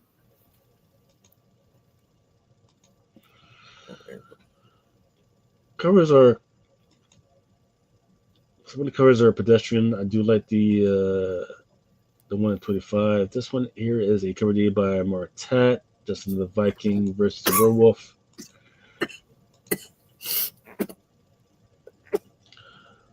Oh, it looks like we're back to the Void Rivals. All right, so we're going to take. So we're going to take a little break while I set up for the PR8 stuff, and then we'll be right back. Let's see. How do we do this? Anything's better than facing prison again. I'll do everything I can to rehabilitate you. Marry me. Everything except that. A wife, no matter how beauteous or affectionate, would severely impair my crime fighting. But I can help you in your work. As a former criminal, I'd be invaluable. I can reform. Honestly, I can. What about Robin? Robin? Oh, I've got it. We'll kill him.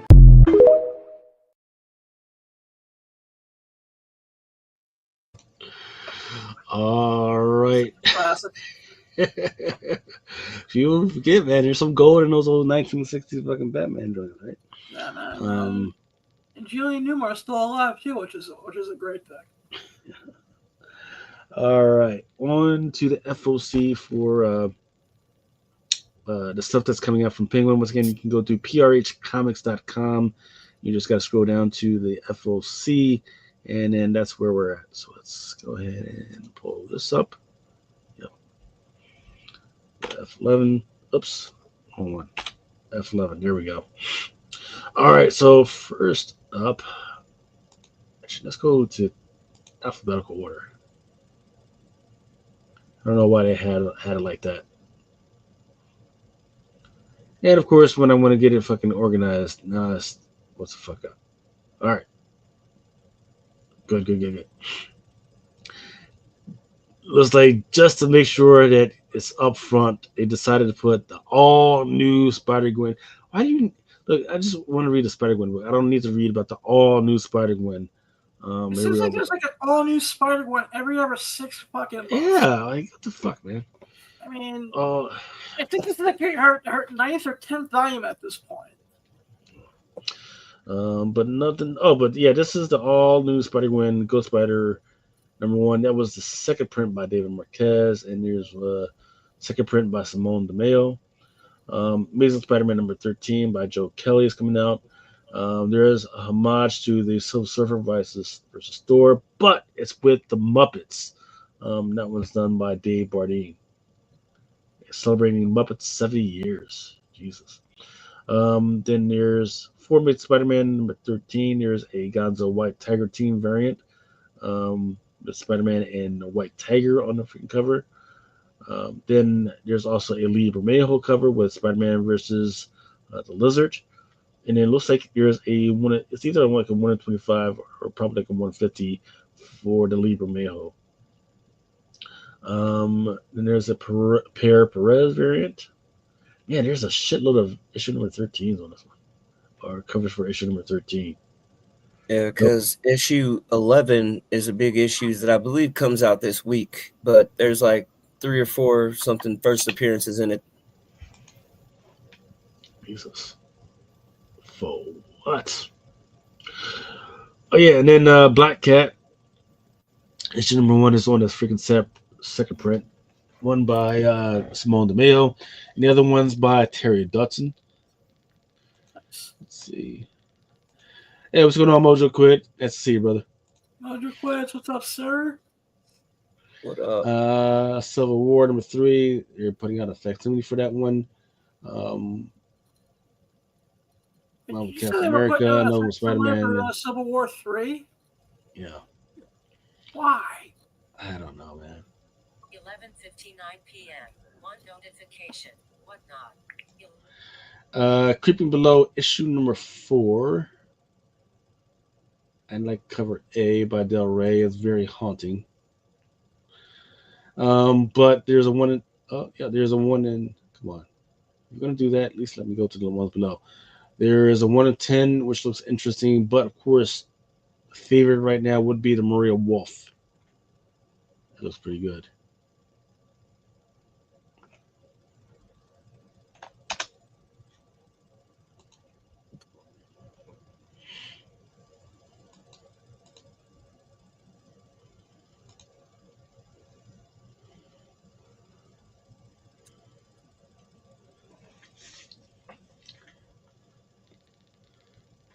Man, if these guys are gonna have these websites do this shit, they just need to fucking pick their shit up, man. I'm tired of looking at the fucking Wheel of Death on these.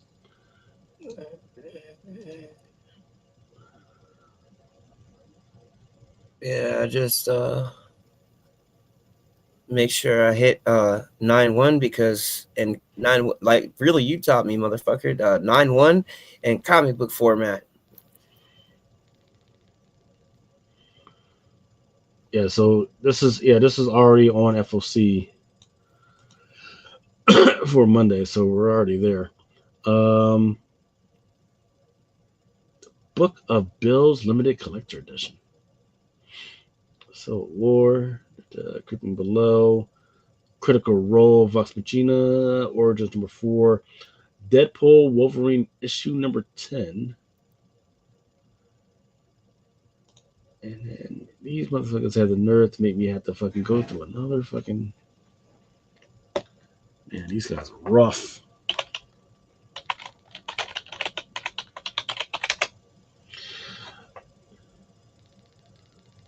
Oh yeah, so I guess that's the only cover for Deadpool Wolverine issue number 10. Yeah, I think it is. Of course, I gotta freaking check it out, make sure we're not missing anything. Say Apocalypse tomorrow. Apocalypse's endgame is in sight. Will Wolverine and Deadpool serve the mutant overlord or abandon their executioners? If the massive Legacy 2.0 Power Wolverine creature introduced last issue is an indication, it'll be an uphill battle. So nothing particular interesting about that. But this right Deluge. here, dude, yeah, this is another one of those books that I was talking about earlier. If I'm not mistaken, I believe it's by Ignition Press. But Deluge #1, this Jaws homage on that A cover looks pretty good. And then the 1 and 5 too, because I haven't seen any, like, if I remember correctly, I haven't seen any big incentives on it yet. I've only been seeing these 1 and 5s. But yeah, pay attention to those. Anything by Ignition Press right now.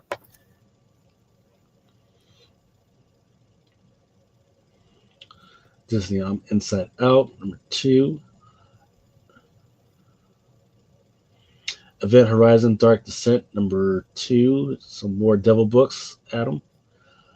Fantastic Four Gargoyles Fantastic Four. I guess this is what you call it. What's it called? Matchup with This Fantastic is Four and Gargoyles. This is just a crossover, and then they also have they're doing it kind of like they did their crossover with DC. So, give you example, this one is from Marvel, and then they'll have a Gargoyles Fantastic Four #1 that's going to come out under Dynamite, which is under Loomer.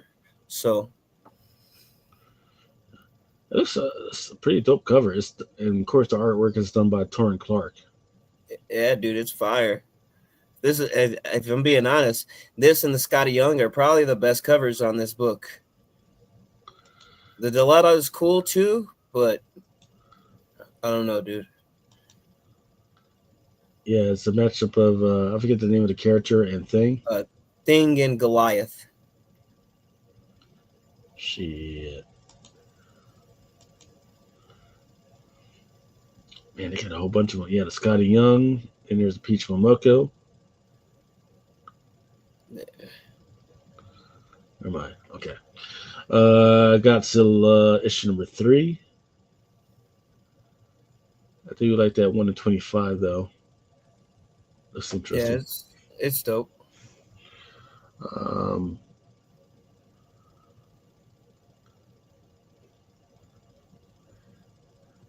Just got a bunch of books that are just regular books that they've somehow titled as comic books. All right, while we're waiting for that to freaking load up, earlier you had mentioned Heavy Metal. Is that the Sveshbina? Yes, sir. Pay attention to this, just because Heavy Metal is known for giving artists their big break, I guess you'd say. So, like, once they get to a certain level in the field, right, and they gain so much recognition, a lot of the times Heavy Metal comes in and gives them a cover or a spread or whatever. But if I'm not mistaken, this will be Saveta Shubina's first one. So this is probably a good issue to grab. It's Heavy Metal #3. Now, it is supposed to be like a Lunar exclusive, and it's supposed to be limited to 2,000. And they made sure they highlighted that it may be allocations. So you might want to go a little bit overboard if you want to number. You know what I mean? Like, try to get as many of them as you actually can, right? Because we all know when they say allocations may occur, you know, you might order 25 and end up May getting the 3. luck be ever So in your sometimes you favor. might want to over it. Exactly. So, but you can also definitely check them out, because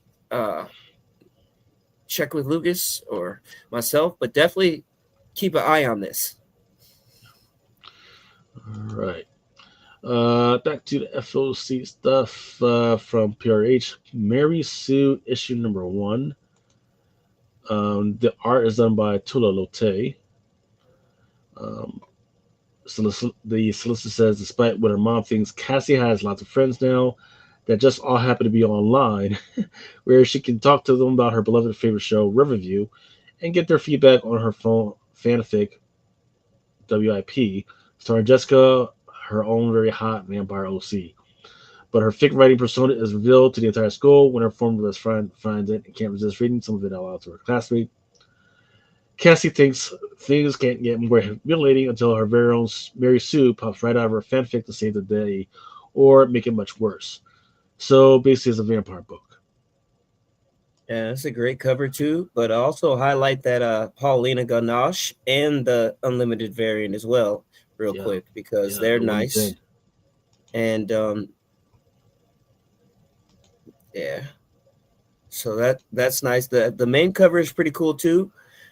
But this Paulina Ganache is pretty nice. So Let's see what's may have that to on. order to get at least get one of those. Just never know, man. Just never know. All right, Mastermind is number 2 coming up. And then there's also a Martin Simmons cover. Micronauts has a TVB coming out. Mighty Morphin Rangers has a matchup with Teenage Mutant Ninja. Mighty Morphin Power Rangers has a matchup with Teenage Mutant Ninja Turtles 3, issue number 1, and this is second print. Yeah, it's just fucking ridiculous at this point. That if that's the book I'm thinking about, it has so many goddamn covers. It's just insane. New Avengers number 5. There's Sam Humphries, then there's Hisham Hibachi. And that Hisham Hibachi is weird because it's Weapon X, Laura, but it looks like she's in a Daredevil type costume. No. These are the Tron Ares variants. So they've been doing these Tron variants. The other book on this other cover on this book that's really dope is that Nogi-san Kill Illuminati variant over there to the far left. That's pretty dope. It kind of gives The one me with like the octopus. yes, sir. Looks like visually, dude. It looks really good. It almost looks like 3D.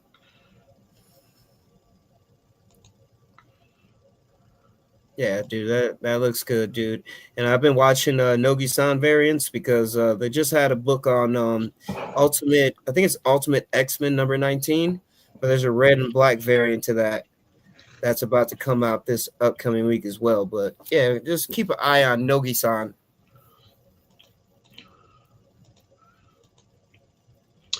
All right, New Avengers number 5, Javier Garron. Red Book 1, issue number 1.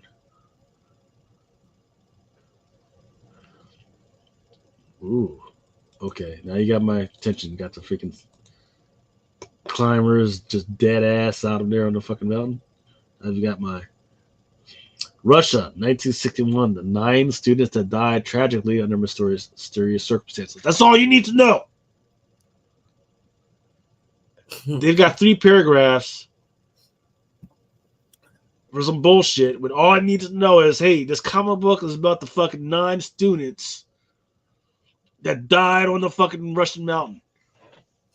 Is this That's all I fucking need to know. Is this company the same company that did what was it, Blue Book? This is by Dark Horse. It sure is. It's the same shit that isn't it similar to that other one, Blue Book, that was coming out with the alien couple or the couple that study the aliens and shit? Yeah. So you have the Blue Book, now you got the Red Book. Right. So yeah, they're gonna continue on with this, I think. But I'm interested in this, and it's written by James Tynion. So yeah, fuck it. Yeah, I'll fuck with it.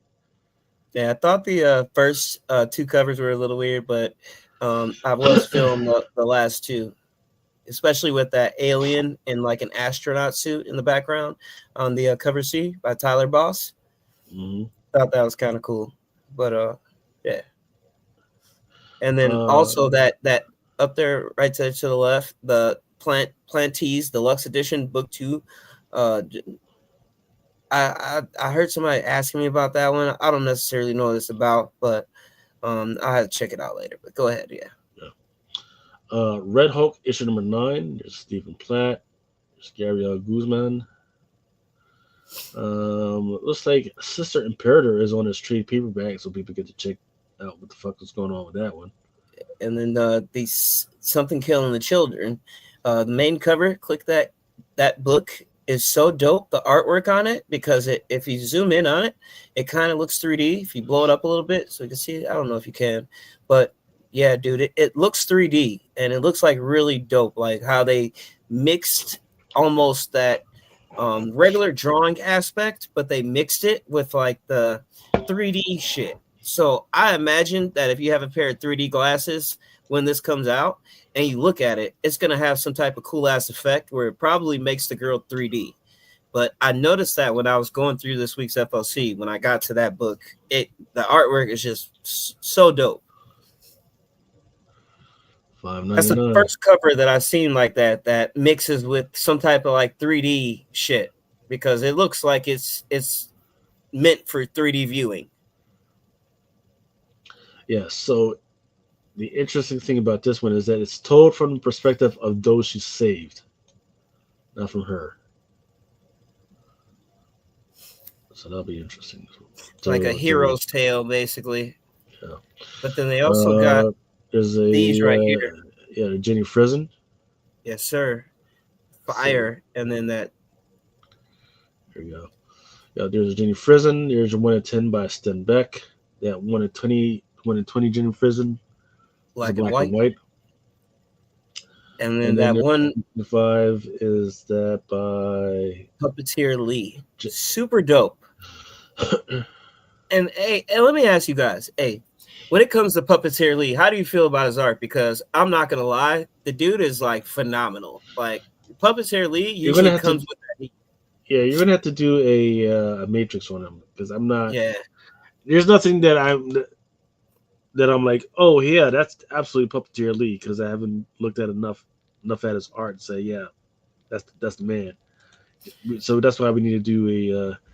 Yeah, I got familiar with him, and I'll just say like this: that Puppeteer Lee is very, very dope.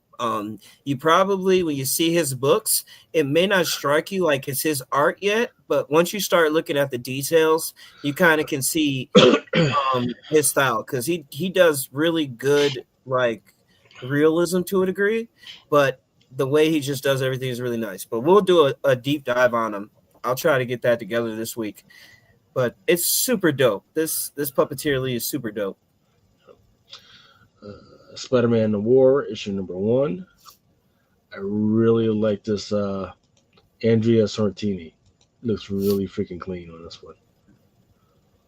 Yeah, it does. I've been talking about that for a couple of weeks now, and I've been waiting for these other ones like this David Mack. Not that bad, man.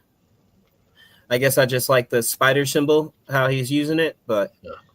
I feel like they should have put Simone DeMio on the 1 in 25 or the Jerome Opena, because Jerome Opena is also another artist that you should definitely pay attention to if you haven't by now already. Back in 2018, 2019, he was doing a lot of null variants, which is how I got introduced to him, but he's super dope, bro.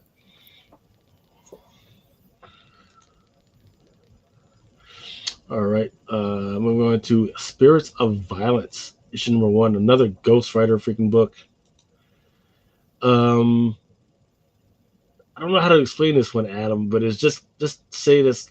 It's got a whole bunch of different Ghost Riders on here. I forget who the girl is.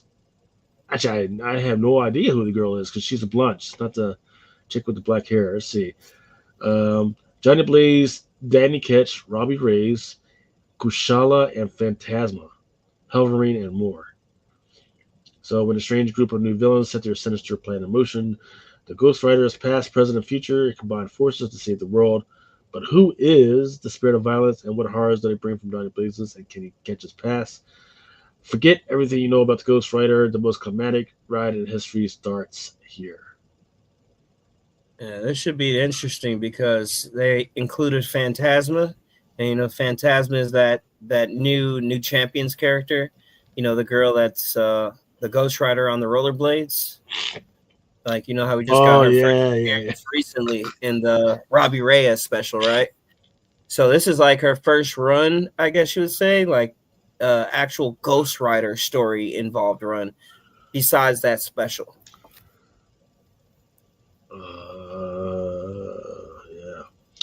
Yeah. So there's going to be a Simone Bianchi variant. And that EM Just though, fucking absolutely fucking fantastic. That's a take it to CGC and fucking get that shit fucking slapped. A Peach Momoko variant or a Peach Momoko kimono variant. I didn't know they were still doing kimono variants. And then there's a Kyle Holtz, which definitely looks more like it's in tune with the Maria Wolf stuff. Yeah, I like it. I'm gonna pick one of those up too. Dope. All right. Star Trek Lower Decks issue number 12. And I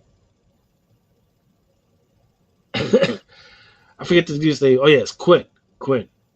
I don't know if Adam, if you've been able to start watching any of the Lower Decks, man, but it's pretty fucking ridiculous. There's this one ridiculous character on there named Quinn. He's always getting into fucking trouble. Star Wars issue number 6, with Han Solo, Luke Skywalker, and I forget the name of the cyborg dude. And then on the Jedi Knights variant, there's Ahsoka and what's the name of the dude that's actually Darth Vader? Anakin Skywalker, yeah. And then there's a Tyler Christopher action figure variant. And then there's a Jose Maria Casanovas. And then the Luke Ross variant, which is just with a bunch of droids on there. And then there's also Star Wars Hyperspace Stories, Tides of Terror issue number 2. Don't know what the fuck is going on there. Stranger Things actually has a coloring book coming out. Actually has two. Well, it's got one as a coloring book and the other one is a sticker book. Teenage Mutant Ninja Turtles number 12, cover A with the turtles on there, and then the cover B by Eastman has Shredder on there.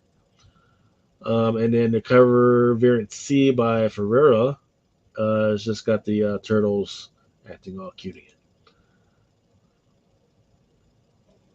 Let's see, assets. Man, this thing wants to take forever and a day. Oh, here's the rest of the freaking turtle stuff.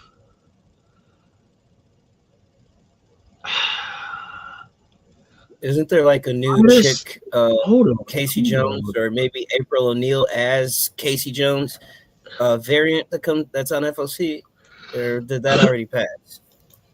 I think that already passed. But tell me, I know turtles have tails. I know turtles have tails, brother, because I don't even remember these turtles having tails ever. But that looks like a green dick. Yeah, that guy just got away with it, bro. And I'm pretty sure a lot of the perverts around the world probably want to buy it and just put it up for.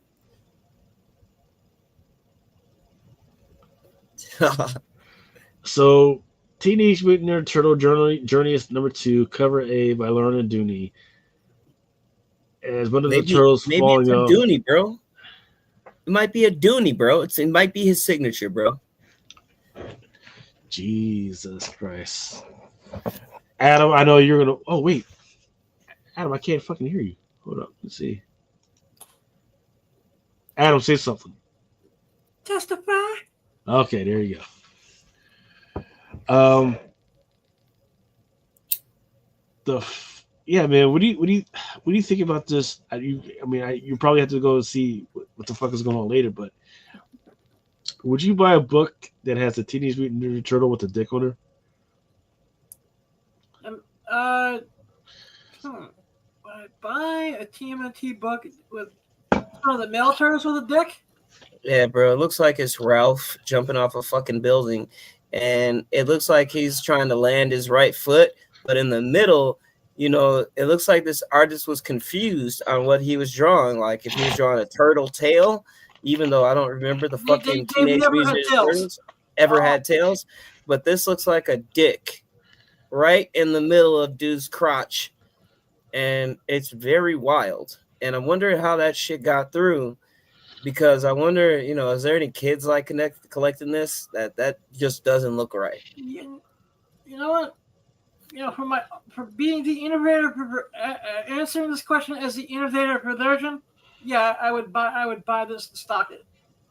As a generic turtle fan who has nieces and nephews and, you know, does family friendly events with kids around it, I'd probably be a little leery.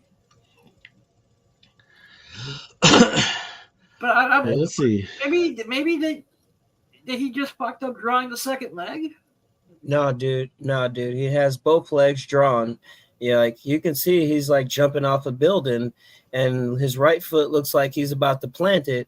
But right in the middle, I mean, turtles do have tails, but these turtles don't have tails. Let's get it straight. Yeah. Turtles in real life have tails. However, when it comes to the Teenage Mutant Ninja Turtles, they do not have tails. I've never seen them drawn with tails. I've never seen the figures have tails. Never. So this dude was just like, oh man, maybe I should go ahead and add a tail. Don't they have tails? I don't know if they have tails. And then he showed it to his friend, like, yeah, dude, this is my TMT cover. And he's like, oh yeah, man, this shit. Whoa, what's that, bro? I mean, turtles have tails, don't they? Not these. They don't look like that. Yeah, it looks like Ralph jumping off the roof with a boner. So my question is, what did he see on that roof to give him the boner? I don't know how this shit got through, but yeah, this reminds me of old school Archie in the window. Go down a little bit, bro. I could have swore that book is this week, but fuck it, maybe it's not, dude. Maybe it's actually coming out this week. I don't know. No, it's on FOC. Yeah, that's the one that's up on FOC, and the one with April is Casey Jones on the cover. It's FOC, and there's a 1 of 10 on it. So it might be further down, but all right, fuck it, dude. Let's. It's a 1 of It's a 1 of 10 foil. Yeah, let's keep going. Now we got shiny dicks out here too, bro. Come on, man. We got dicks in foil for the turtles. Yeah, bro. But hey, come on, man. Let's move on from the glizzy talk, bro. The cover is making me uncomfortable. All right. So moving on, you know, we got fucking Ultimate motherfucking Wolverine number 10. Main cover is dope as shit, illustrated by Alex Lins, with Wolverine on the cover with a beard, and he's like unsheathing a sword. Kind of dope, but you know that may not be the one. Then we also have the Ultimate Wolverine number 10, the scan variant. We also have a Philip Tan variant, and then we also have a Phil Noto Tron Ares variant, where they're all dope. Every single one of them has Ultimate Wolverine riding on one of those Tron bikes. You know what I'm saying? Kind of cool, but the best one so far we haven't gotten to. But Lucas, tell me, man, what do you think about that Philip Tan though? At first glance, I was like, if it kind of looks like a Captain America cover. But that's about it. That's all I got for it, man. Like I can't once you see that scan cover with fucking Sabretooth on there, I can't get past anything else. No matter how many fucking abs you put on fucking Wolverine, man. That fucking look at that shit, man. Yeah, Sabretooth looks pretty dope. Looks beastly. Yeah. No other fucking cover makes any fucking sense. I mean, the Tron does, because that's kind of dope. You know, that's like Ultimate Wolverine riding a motorcycle, but in the Tron universe, and he's sticking his claws in the ground to fucking do some shit. But like I said, not the best one. The best one is the Jeff the Land Shark. But what else you got for us? The Ultimate X-Men issue number 20. There's a Peach Momoko cover, And then there's an Elizabeth Tork cover, which I am actually looks so pretty behind cool. on this book. Yeah, Chris, have you been keeping up with you it? and the rest of I've the been world, keeping man. up with purchasing them, but I have not read them since like I want to say issue 5 because it just was Yeah, really dragging. I tapped out issue 7 for a little bit, and I wanted to catch up because I liked what they did in the Spider-Man, the Miles Morales crossover.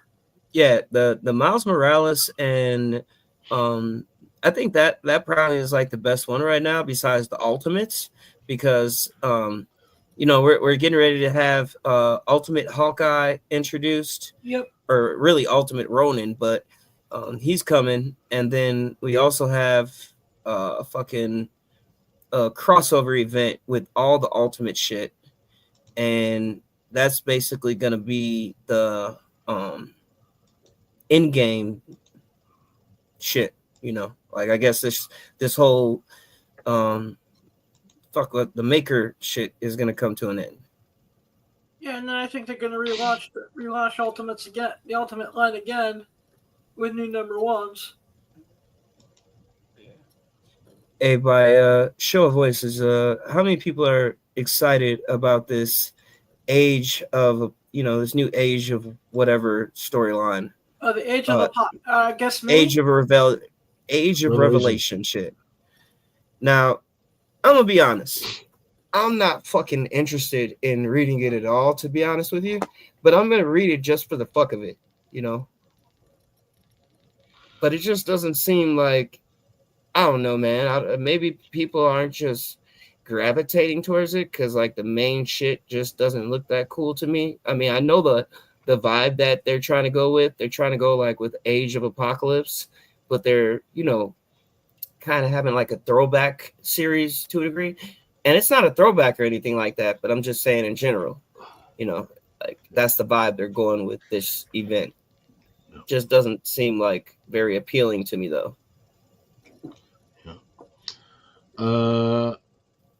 For that Ultimate X-Men number 20, once again, we got that Peach from Moko, that Lee Garbett, and another Peach from Moko that kind of looks like Catwoman for some freaking reason.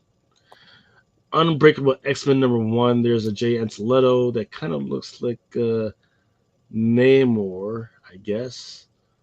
But it kind of also looks like Aquaman, so I was kind of confused about that one. And then there's all types of freaking covers. There's a Lucas Wernick, a Leslie Lurie that we don't have the art for yet, a Mateus Menahini, Terry Dotson, and Enrique Yagawa. And then there's also there's a White Tiger Reborn number 1 with 3 covers. Cover price is going to be $4.99. And this one is the White Tiger for this one is going to be with Ava Ayala. There's going to be a George Perez Hidden Gem, a Mateus Menahini variant, which actually looks pretty damn good because it's got her and it looks like it's got her dad and maybe her mom, I guess, or some other lady White Tiger on there. And then there's also a Johnny Caballero variant, kind of the same thing with a bunch of White Tigers on there. For that X-Men Age of Revelation Overture, there's an art germ with Psylocke on there. And let's see, there's a cover A by Stegman. Or is it Stegman? It's not Stegman. I forget who it is. Yeah, it's definitely Stegman. It's Stegman? Okay. Yeah. Then there's that art germ. There's the Mark Bagley. There's the Aaron Cooter. There's Corey Smith, and then there's your Ricky Yagua, which is it's got Wolverine on the cover, but the face mask looks kind of weird and doesn't make me think, okay, this guy's ready for war or anything. It just makes me think this guy's ready for a dinner party. That's about it. Yeah, it's kind of dope, but I like the Corey Smith, to be honest with you. X-Men Undertow, it's just got the one cover.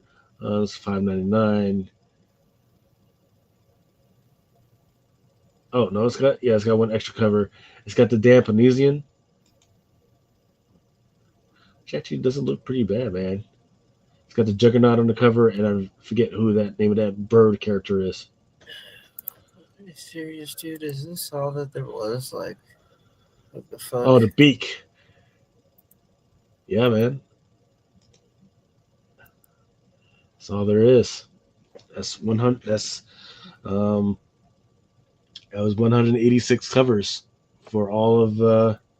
Yeah, this FOC was pretty weak sauce to me, but hey, there are a couple of gems on there, but still. You got some every now and then. Weak Yeah, it was sauce weak FOC. sauce FOC, but hey, there is a few good things on it, so people be sure to check out your the fucking I'm sorry, Adam, but these can't see me bags. You know, let's go with the John Cena bags. You know, however you want to do it, but yeah, Mark Spears and the fucking DC KO #1 John Cena bag. See that, Adam? Like I took you into consideration, you know. Thank you, man. I was only playing before too, man. But Hold on, yeah, actually, let's go back. out of both, let me ask you this: out of both these blind bags coming out, Yeah. which one are you more excited about, the Mark Spears or the KO?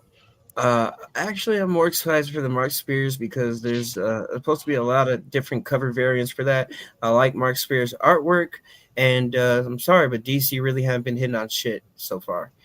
But I want to say something about a book Lucas passed a couple of seconds ago. Back up, Lucas, a little bit more on this Stranger Things, because if I'm not mistaken, the main cover, or is that the main cover, the one that sold out already?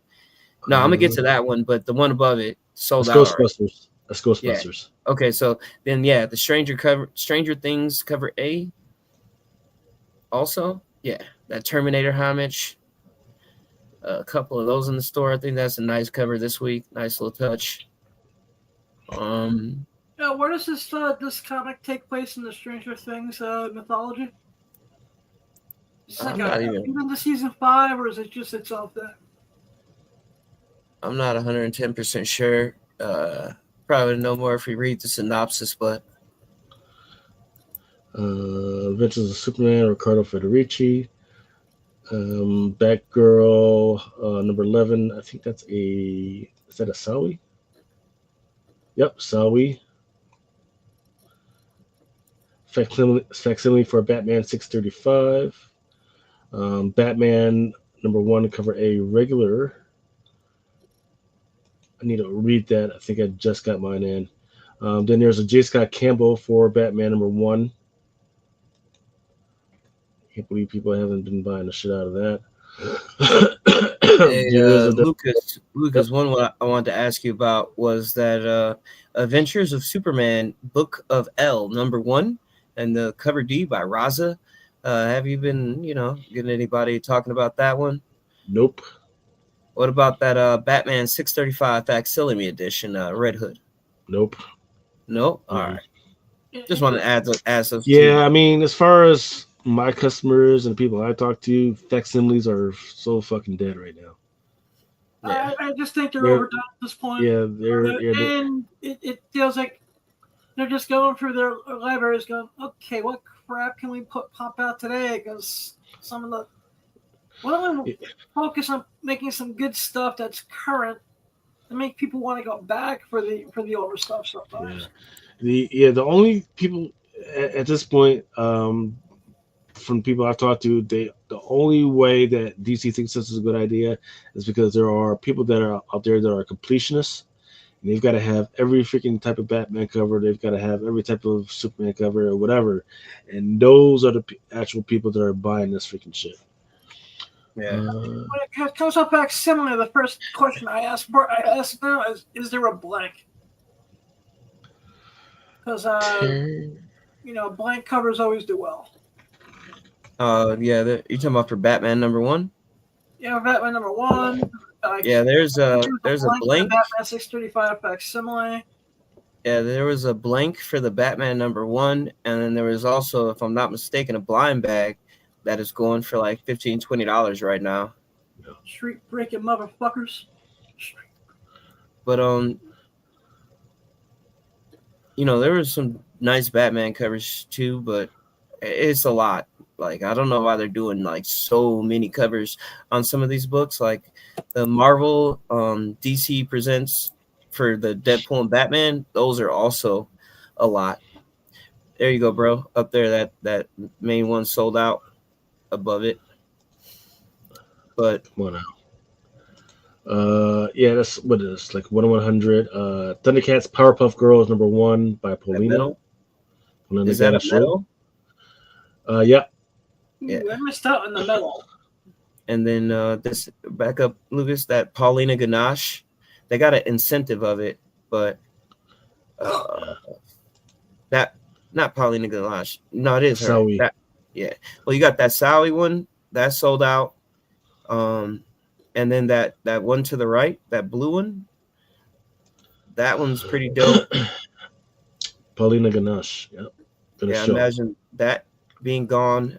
And then also, just so everybody has a heads up, the Powerpuff Girls Thundercats book, these have been like, they've been having the wrong cover on some of these. So when I really originally ordered these, some of those covers are not the ones that they are, because I got some of them in hand. Sonic Hedgehog #81. There's a first appearance of a character in this one. Yeah. Oh, look, sold out for the Yep. 1/25. I forget whether it's a 1/25 or 1/10. It's one of those, but Yeah, I bought one of those too. Star Trek Red shirts #2 is coming out. I did like that Teenage Mutant Ninja Turtles. What's this? Volume 6, #11. And there's a David Nakayama for Star Trek Voyager Homecoming with 9 on there. That's what you were talking about. That new character as Casey. Yeah. That Juan Ferreira. Yeah, I knew So it was coming up. I didn't know if it was on FOC or coming out this week, but I remember it. So it's not sold out yet, though. But the other one right here, I don't know if you passed it already because I'm not looking at it. But Everything Dies Always, right there. Go up a little bit. The main cover is pretty cool, and not sold out yet. But then the there's a 1/10, and then the 1/25. But then there's also that I don't know if that's like cover D or whatever, but it's a version. But I just got these in. I'm gonna check that out. They said it has like a Walking Dead meets Essex County vibe going to it. So I'm gonna check that out. Yeah. All right, Tyrant #2, Maria Lovett's News from the Fallout #1. I think that's probably the second print. It's got to be a second print. It's taken a while to get where it's going, but I feel like the premise is going to be pretty good. It's definitely going to be like movie type stuff. Transformers, Walking Dead. Sold out is the all new Venom issue #10. Cover C by AJ Curry. That was surprising. I thought people weren't really feeling the Mary Jane Venom shit. But here's another book I was talking about, Lucas. Go up a little bit, just a little bit. Right there, that Amazing Spider-Man #11. So this is going to be like the first appearance of about 3 or 4 different characters. And I believe it's an introduction of a new Spider-Man, if I'm not mistaken. But they have... the cosmic type Spider-Man, but he's... Yeah. I forget what they're calling him, because we've had a cosmic Spider-Man before. But well, we had Oh, I remember what it was. It's not just that it's a cosmic Spider-Man. There's some type of entity that's inside the cosmic Spider-Man suit that's going to be revealed in this one. It's either in this one or the next one. Yeah, because at the end of one of the last issues I read, it was Spider-Man, Peter Parker up on the roof. Right. Yeah. Who the heck was Symbi. Right. Yeah, and one of the other Symbi. Yeah. And then the other one to the left, that spoiler variant, it looks like it could be first cover appearance for all those covers except Rocket, maybe, if that's Rocket. This is one of the ones I was talking about checking out because I think people might be drawn to Symbi if he catches any attention. Yeah, people might be tired, man, because there's too many new Spider-Man characters lately. Yeah. And Yeah, then that also was a first Spider-Man appearance. giving you Spider-Man at least a chance, though. The one above Lucas was that first appearance variant on the left-hand side. First appearance of a new character named Wretched or whatever. And then also did like the one on the right, which is a Sanford Green. And then the 1 in 25 as well. I like that shit. One on the far left.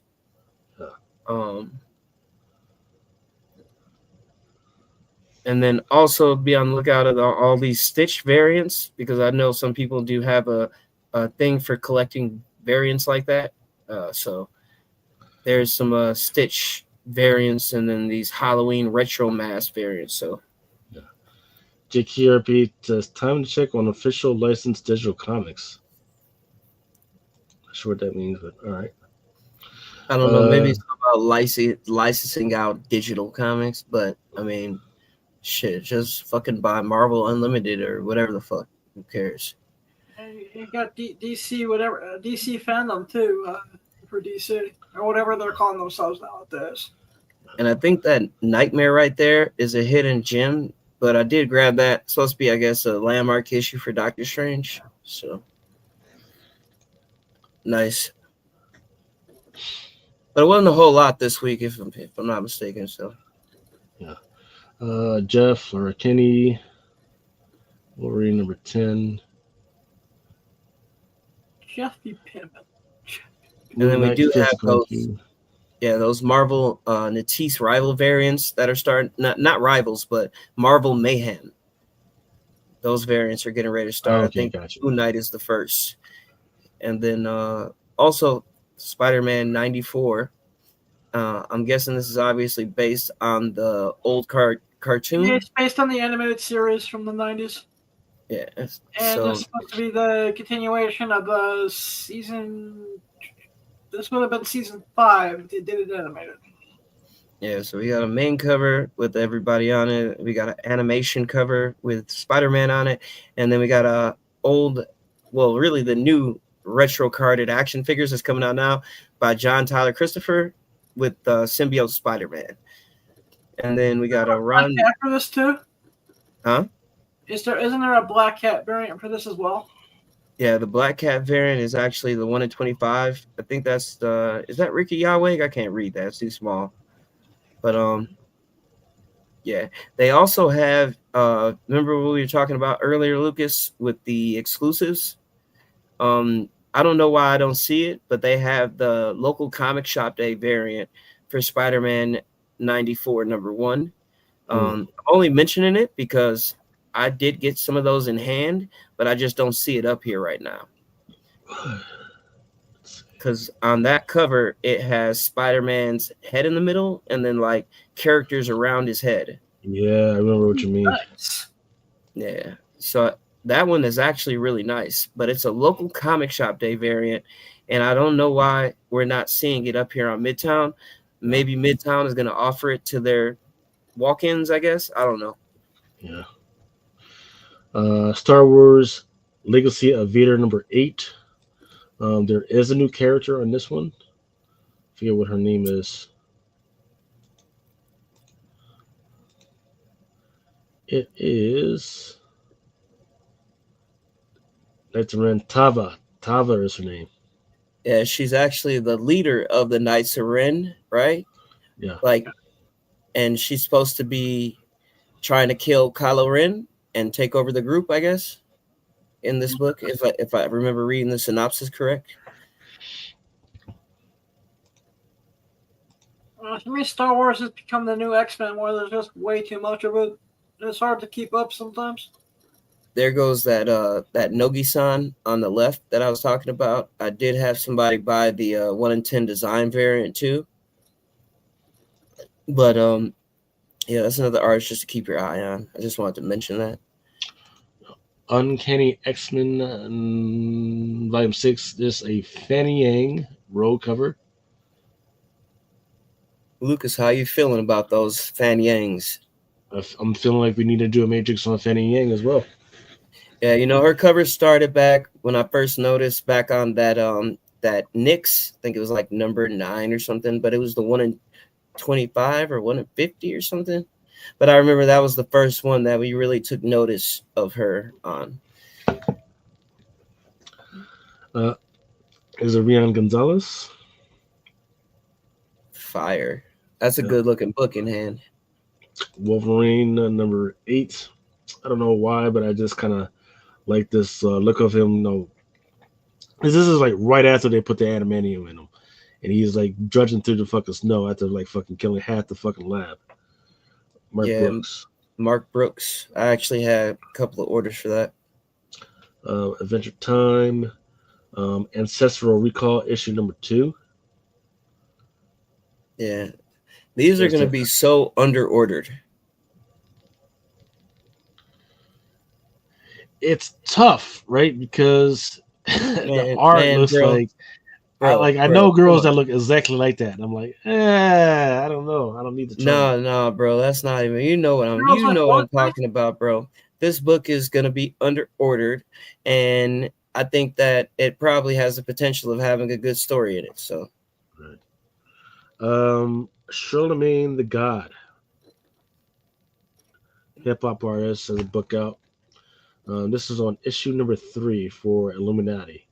Yeah, what cover homage is that? Because every cover has been a cover homage for music, some type of music homage.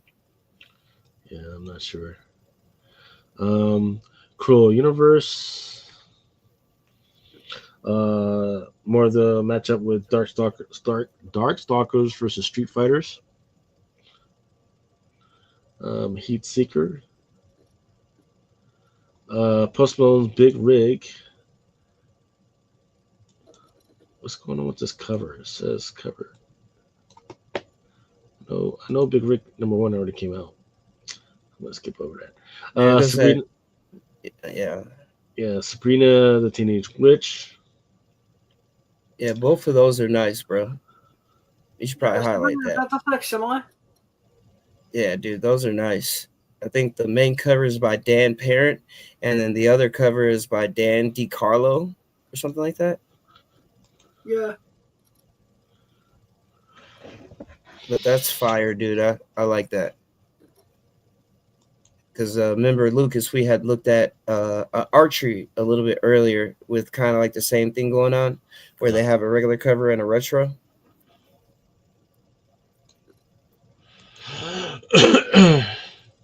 What's crazy is I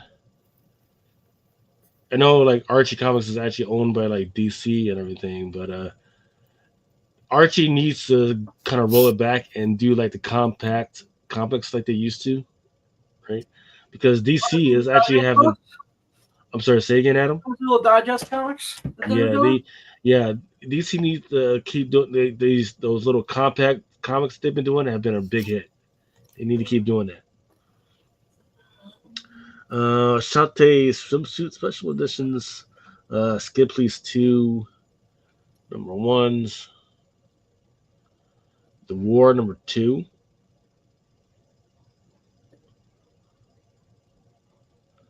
White House Robot Romance. What the fuck was that? But that's enough of that. Redman Dare is a dark side. That must be the homage for that Charlemagne the God freaking cover. Okay. And yeah. All right. We are almost at the 2 hour and 30-minute mark. Is there anything else that was on your guys' mind, man? It's been a while since we all been together in a while. Yeah, actually, let's go over something real quick. Pull up Edge of Venomverse number 1. And the reason why I want to pull that book up is because it reads the Death to the Venomverse, return to the Venomverse where anyone can be a host of their favorite alien life form. However, Carnage is on the loose and he's tearing the symbiotic relationships apart left and right. Who will be strong enough to end the Red Menace before he kills all the Venoms in the multiverse? Collecting the digital Death of Venomverse tie-in print for the very first time. Now, from what I heard, it's supposed to be like a lot of first appearances in that. So that's the only reason why I wanted to highlight it. I think it comes out maybe next week. But I wanted to mention it just because there was only one cover of it. And, I think it was going to be destined to fly under people's radar. So So there's no variants for this whatsoever? No, there was only one cover when I caught onto it. Nice. Rare in this age. It's called Edge of Venomverse #1, but like I said, it's supposed to drop like maybe next week. I'm not sure, but yeah, there it is. So, and another thing that it reminded me of, like, I don't know if they're gonna continue with it, but if you remember back when Carnage was on his spree, trying to become like an all-out god and all that. Yep. This is basically another part of that story. So do with that without will. But the other one that I want to throw in people's faces real quick, Lucas, is Hello Darkness #14. Now I've seen some chatter about these books, and I just want to say, like, of course, a lot of people have been doing these for specifically cover by, but they are nice enough that I feel like they should get a little nod before we get there, to give people some incentive to get a hold of some of these, because they have a 1 in 20 by Puebla. That is like really nice. Yeah, there's the regular one. And so I think these will be going up maybe this Wednesday. So I want people to pay attention, because I know that I've seen a lot of people pre-order these already. So, just have a heads up, just in case it ends up being like one of the hits of the week. Hey, Lucas, there's also a cover A. Actually, all 4 covers are pretty dope. But that cover A by Miguel Mercado, there's also a 1 in 10 of that. That's going to be a virgin. And then we also have Jenny Frizen that has a cover on it, which is also pretty dope. And then we have another variant by Wayshak, which is also pretty dope. So that's like, 5, 6, 7 books people are filling lately. I've been seeing a lot of orders for it. So just be aware of it. Check with Lucas or myself if you want it and you didn't get a chance to get it yet. What's up, Dave's Collection? What's up, Derek? But other than that, that's all I wanted to mention. I just wanted to bring a little light on a couple of the books that's coming up, including a murder podcast, because I think that'll go up Wednesday too. And it should be interesting only because, I saw all the hype around beauty, right? But this is, I guess, going to fill into that, because Murder Podcast also is set for a TV series on FX. So, I just wanted to give people a head up before we come back next week, because we will not be able to tell them some information, and that FLC passed quite some time ago. So. All right, guys, that was a pretty good show. Went through everything, entertainment and FLC and the stuff that's coming out this week. Once again, like Christopher said, if you guys have any questions, hit up Adam, Chris, or myself, and we'll do our best to freaking help you guys out. Once again, love. Don't eat too much on tomorrow on Labor Day, man. Freaking pull back the drinking, and let's make sure that we make it another weekend. Yeah, don't drink and drive. No, don't treat the Motel 6 like 6, 7, 8, and 9, man. Freaking all that good stuff, man. Freaking keep it. What the fuck's a Motel 6? Let's keep it rocking. But love you guys, everybody, and peace. Hello.